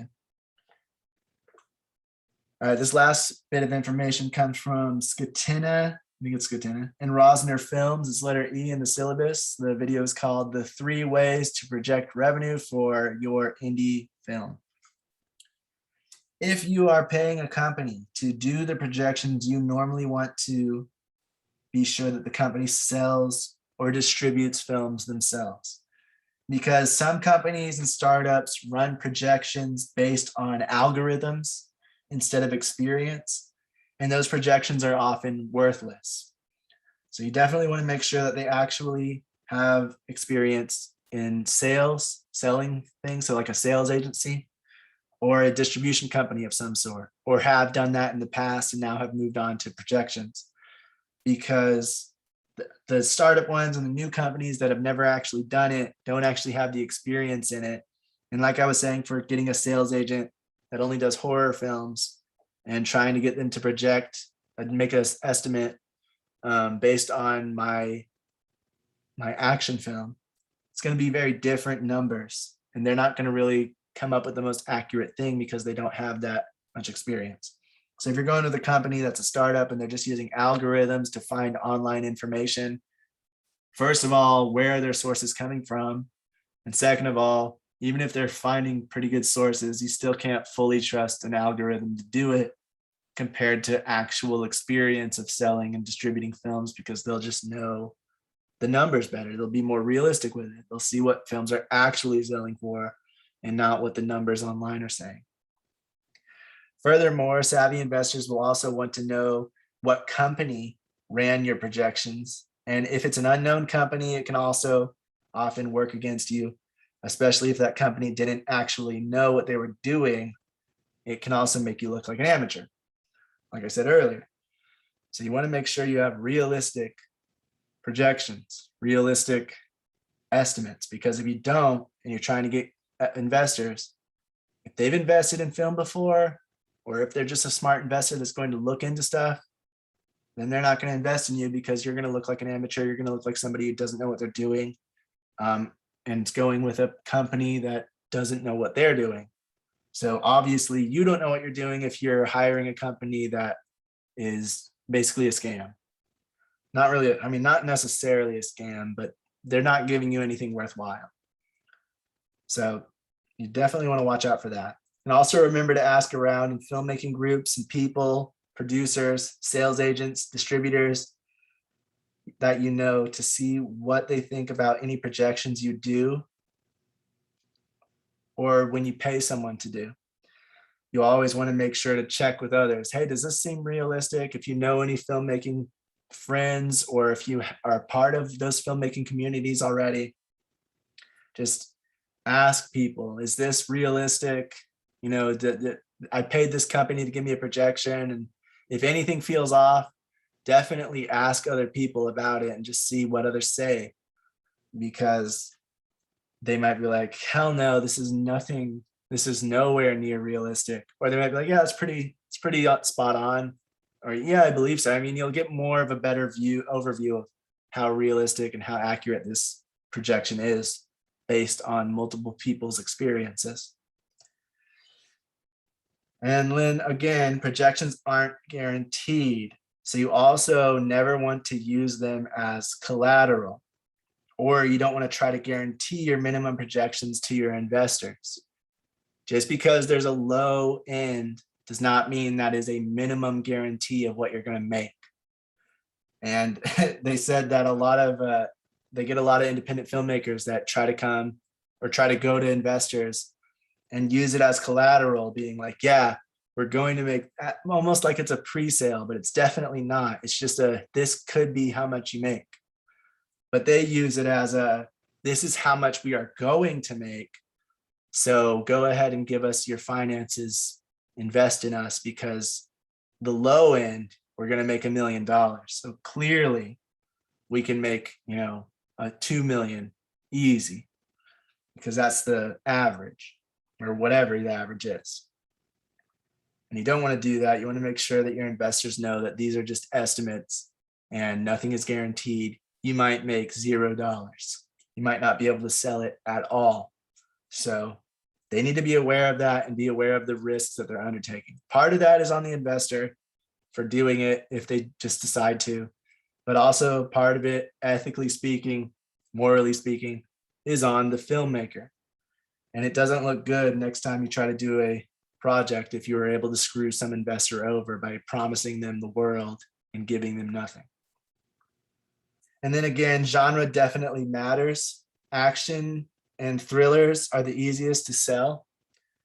Horror is right up there with that, maybe like right underneath them, especially indie horror. It's a big scene.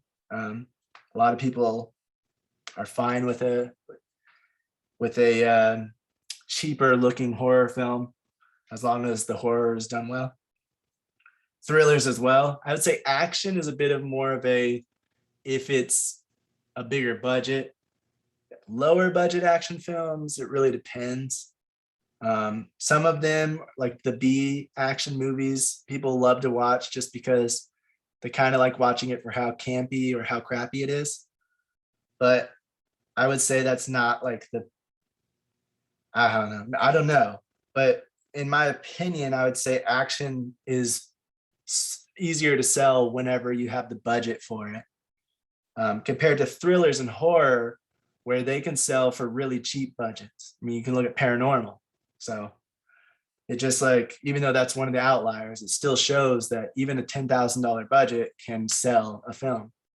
And even if it's not as much as paranormal sold for, as long as it's more than 10,000, you made your money back and then some. He said comedy is really hard to sell because what we find funny may not be considered funny internationally, or even like what we find funny in this area of, you know, we live in the South, me and Priscilla. So if people around us in Virginia thought it was funny, it doesn't necessarily mean that in Maine or Washington or California, people are going to find it funny. It could just be locally that it's funny because of some kind of cultural thing around this area. And other people might not get it. You know, if you go to New York and you have a comedy that's has a lot of jokes about like living space and like how wide open it is, New Yorkers might not get it because they live in very tight spaces and they're never really in their home. Well, a lot of them aren't. So, you know, vice versa, that might not work everywhere. So it just really depends on what you're trying to do as your comedy. But even just something that can be nationally funny doesn't mean that if it goes to China or if it goes to Europe that people are going to find it funny there. There's plenty of stuff that comes over here. Very subjective and... Yeah, there's plenty of stuff in Brazil that Priscilla thinks is funny that I think is not, and vice versa. I was gonna say. No, there's definitely stuff that I think is funny that Priscilla thinks is not funny at all, and so it really just depends on a lot of different He likes factors. taking the piss at my humor, but some of your humor is not my cup of tea.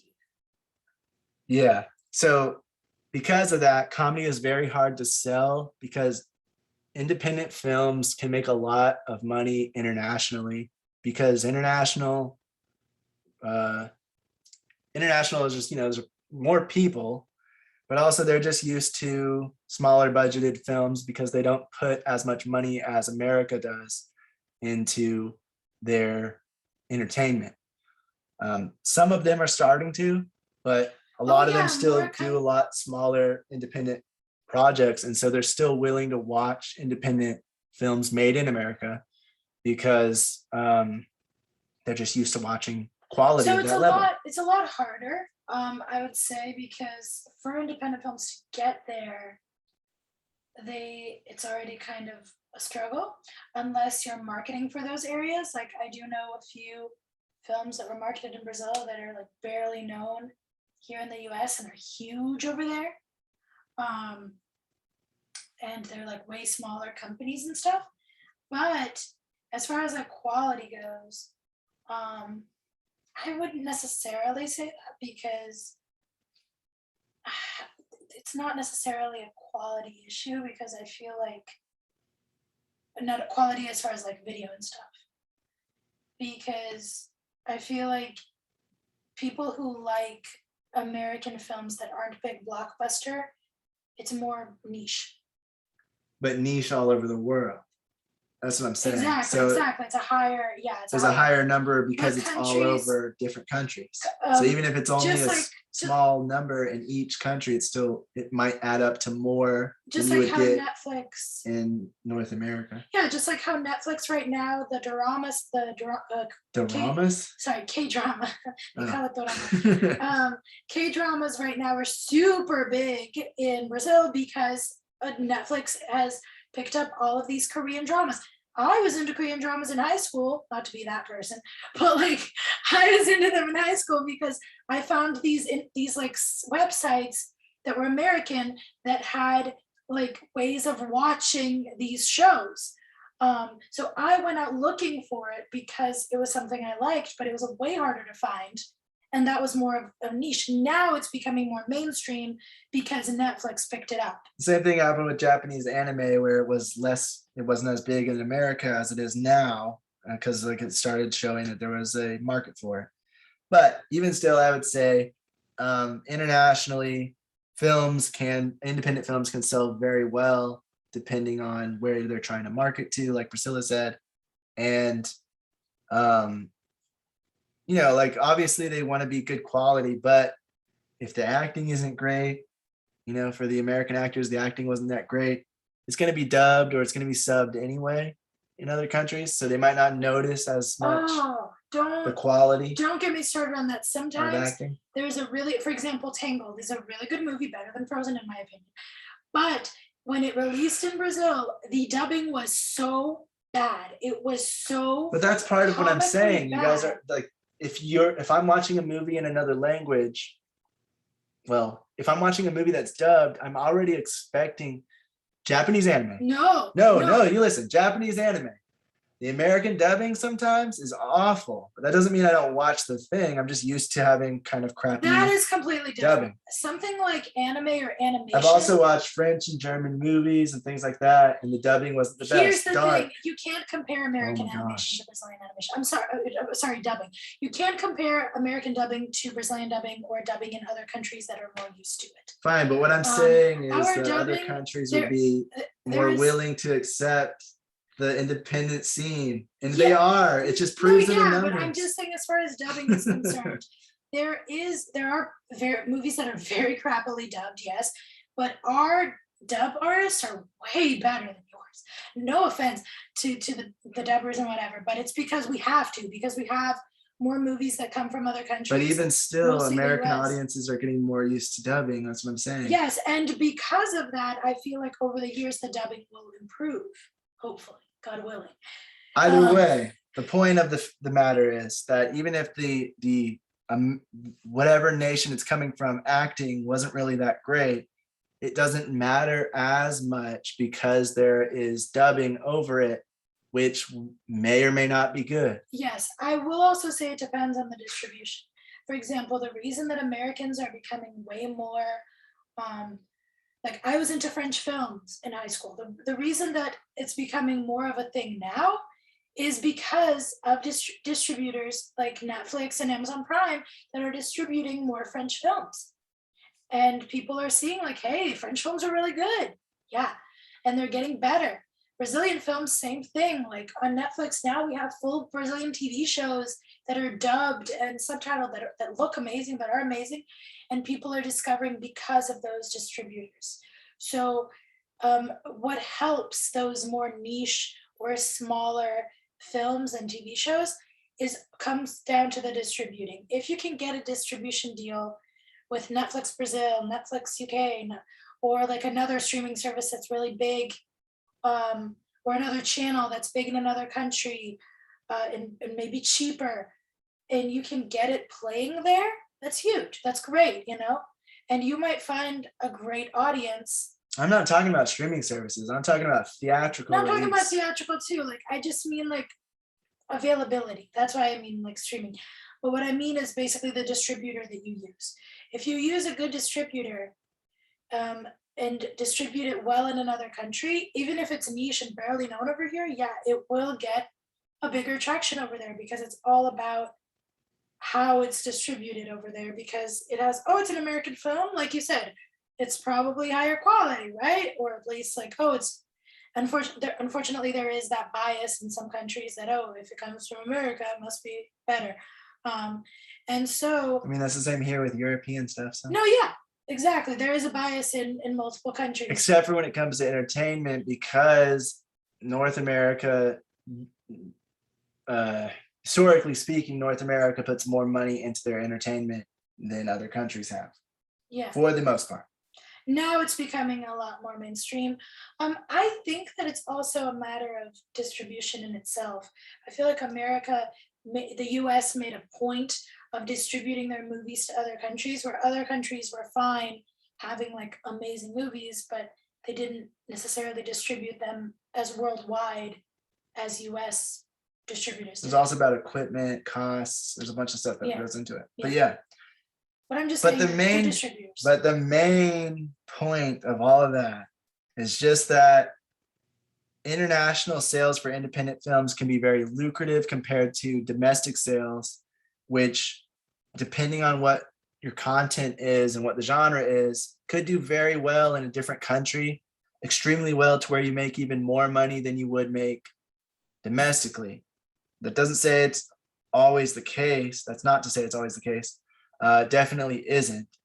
But even if you do make more domestically than you would in any one country, because there's so many other countries, when you distribute worldwide, internationally, it adds up to the point where it's usually worth more than the domestic sales.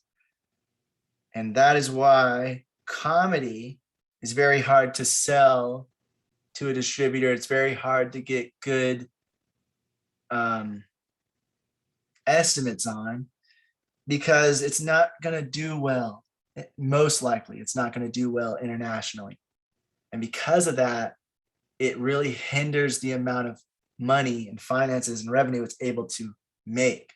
Because sometimes if it does well domestically, obviously the next step is going international with it and making a bunch of money, or going on one of those services like I was talking about that are in certain countries. Like I believe Good Show is in India. I'm not exactly 100%, but if I were to try to distribute to India, and this is an Indian platform, I find out that it is, I do my research, of course, then I try to get in contact with them and distribute my film through it to get more eyes on it.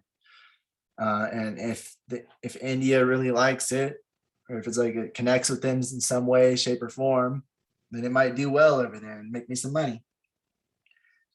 So that is why like these genres really matter, because comedy movies are hard to sell, especially independent, and they're pretty hard to make too. You have to be on point. So even if it's a funny script, that doesn't mean it's going to turn out funny based on like the editing, the performance, all that stuff kind of has to line up to be able to make it good.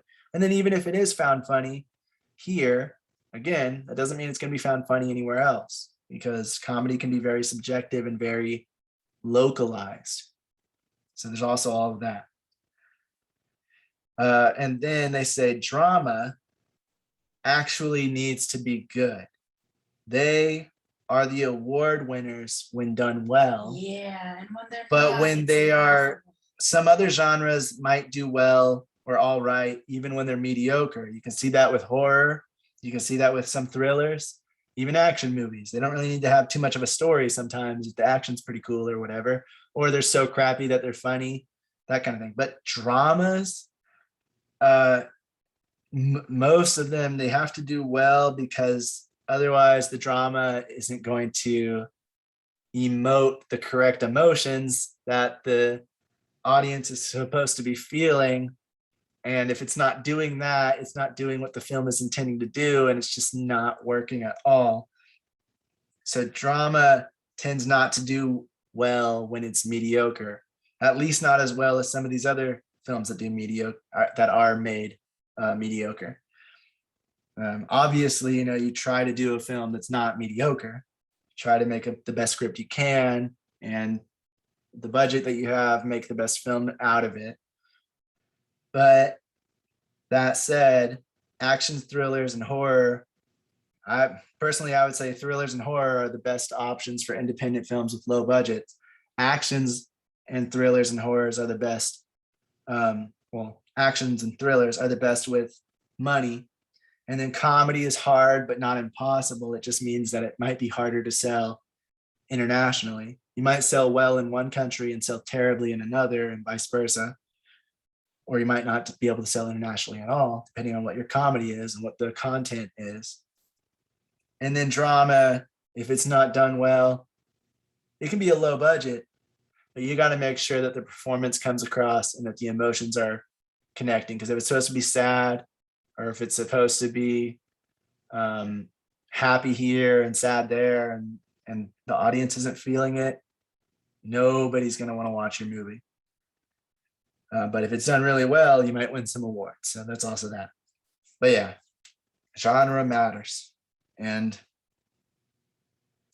so taking all that into account, you want to think of all that, figure out which way, if you're going to use all the 3 ways to find your sales projections, if you're going to try to find a sales agent that will give you some estimates, and then also do your own estimates based on competitive analysis with other films, and then also try to do like an audience analysis and figure out who might want to watch my movie, and where do they watch movies at and stuff like that. What genre am I making and where does it sell? Then you can come up with some realistic numbers, make some realistic projections, show that to some investors. And if it's realistic and well done, you'll have a better chance of getting investors in. And then with your sales projections, you can kind of revisit them whenever you're done with the film to see, okay, now that I see the actual quality of my film, what do I think? And kind of redo the numbers a bit and show that to distributors. Unless you have a sales agent that will do that for you, you will try to get distributors on your own. And you want to have that kind of information to show them like, hey, look, this is what we believe it can sell for. It shows professionalism, and it shows that you've done your research and that you know what you're doing. And if it's realistic numbers, it entices them to actually consider buying it for whatever price they are considering buying it for, or whatever deal revenue cut they're willing to take, or maybe even getting you a minimum guarantee of how much money they're willing to give you for them to be able to distribute it based on your projections if they look really good. So all of that is definitely stuff you want to look into. And even as an independent filmmaker, you always want that stuff, because even if you're not going to get investors, you want to know it. You want to know that information so that you don't make a film for more than it's worth. Does anyone have any questions, comments, or anything to add on film revenue projections, sales projections?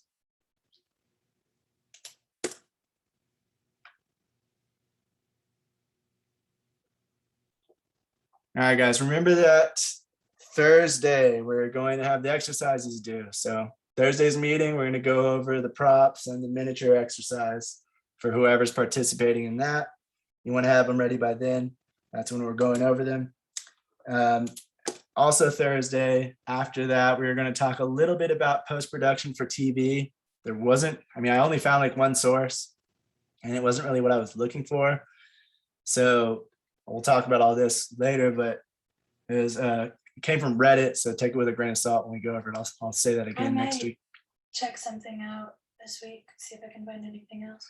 And then we're also going to talk about animated TV and films, how they work a bit, and distribution plan. We've kind of already talked about all the stuff that goes into that, but just kind of retouch on that. And that'll be our last meeting that has studies, has things that we're going to go over. And then next week's our last week of this semester. We will be going over, we'll do the fill in the blanks like we normally do, where I'm going to send that out probably Thursday or Friday morning or something. And then the quiz will be on the Thursday after that. And we'll talk about our last semester, which will be about marketing, pitching, and script analysis. So, good night, everybody. Thanks for coming. Good night, everyone. Appreciate you all. Hope to see you guys Thursday. And whoever wants to participate, just remember, we're going to go over the exercises Thursday meeting. All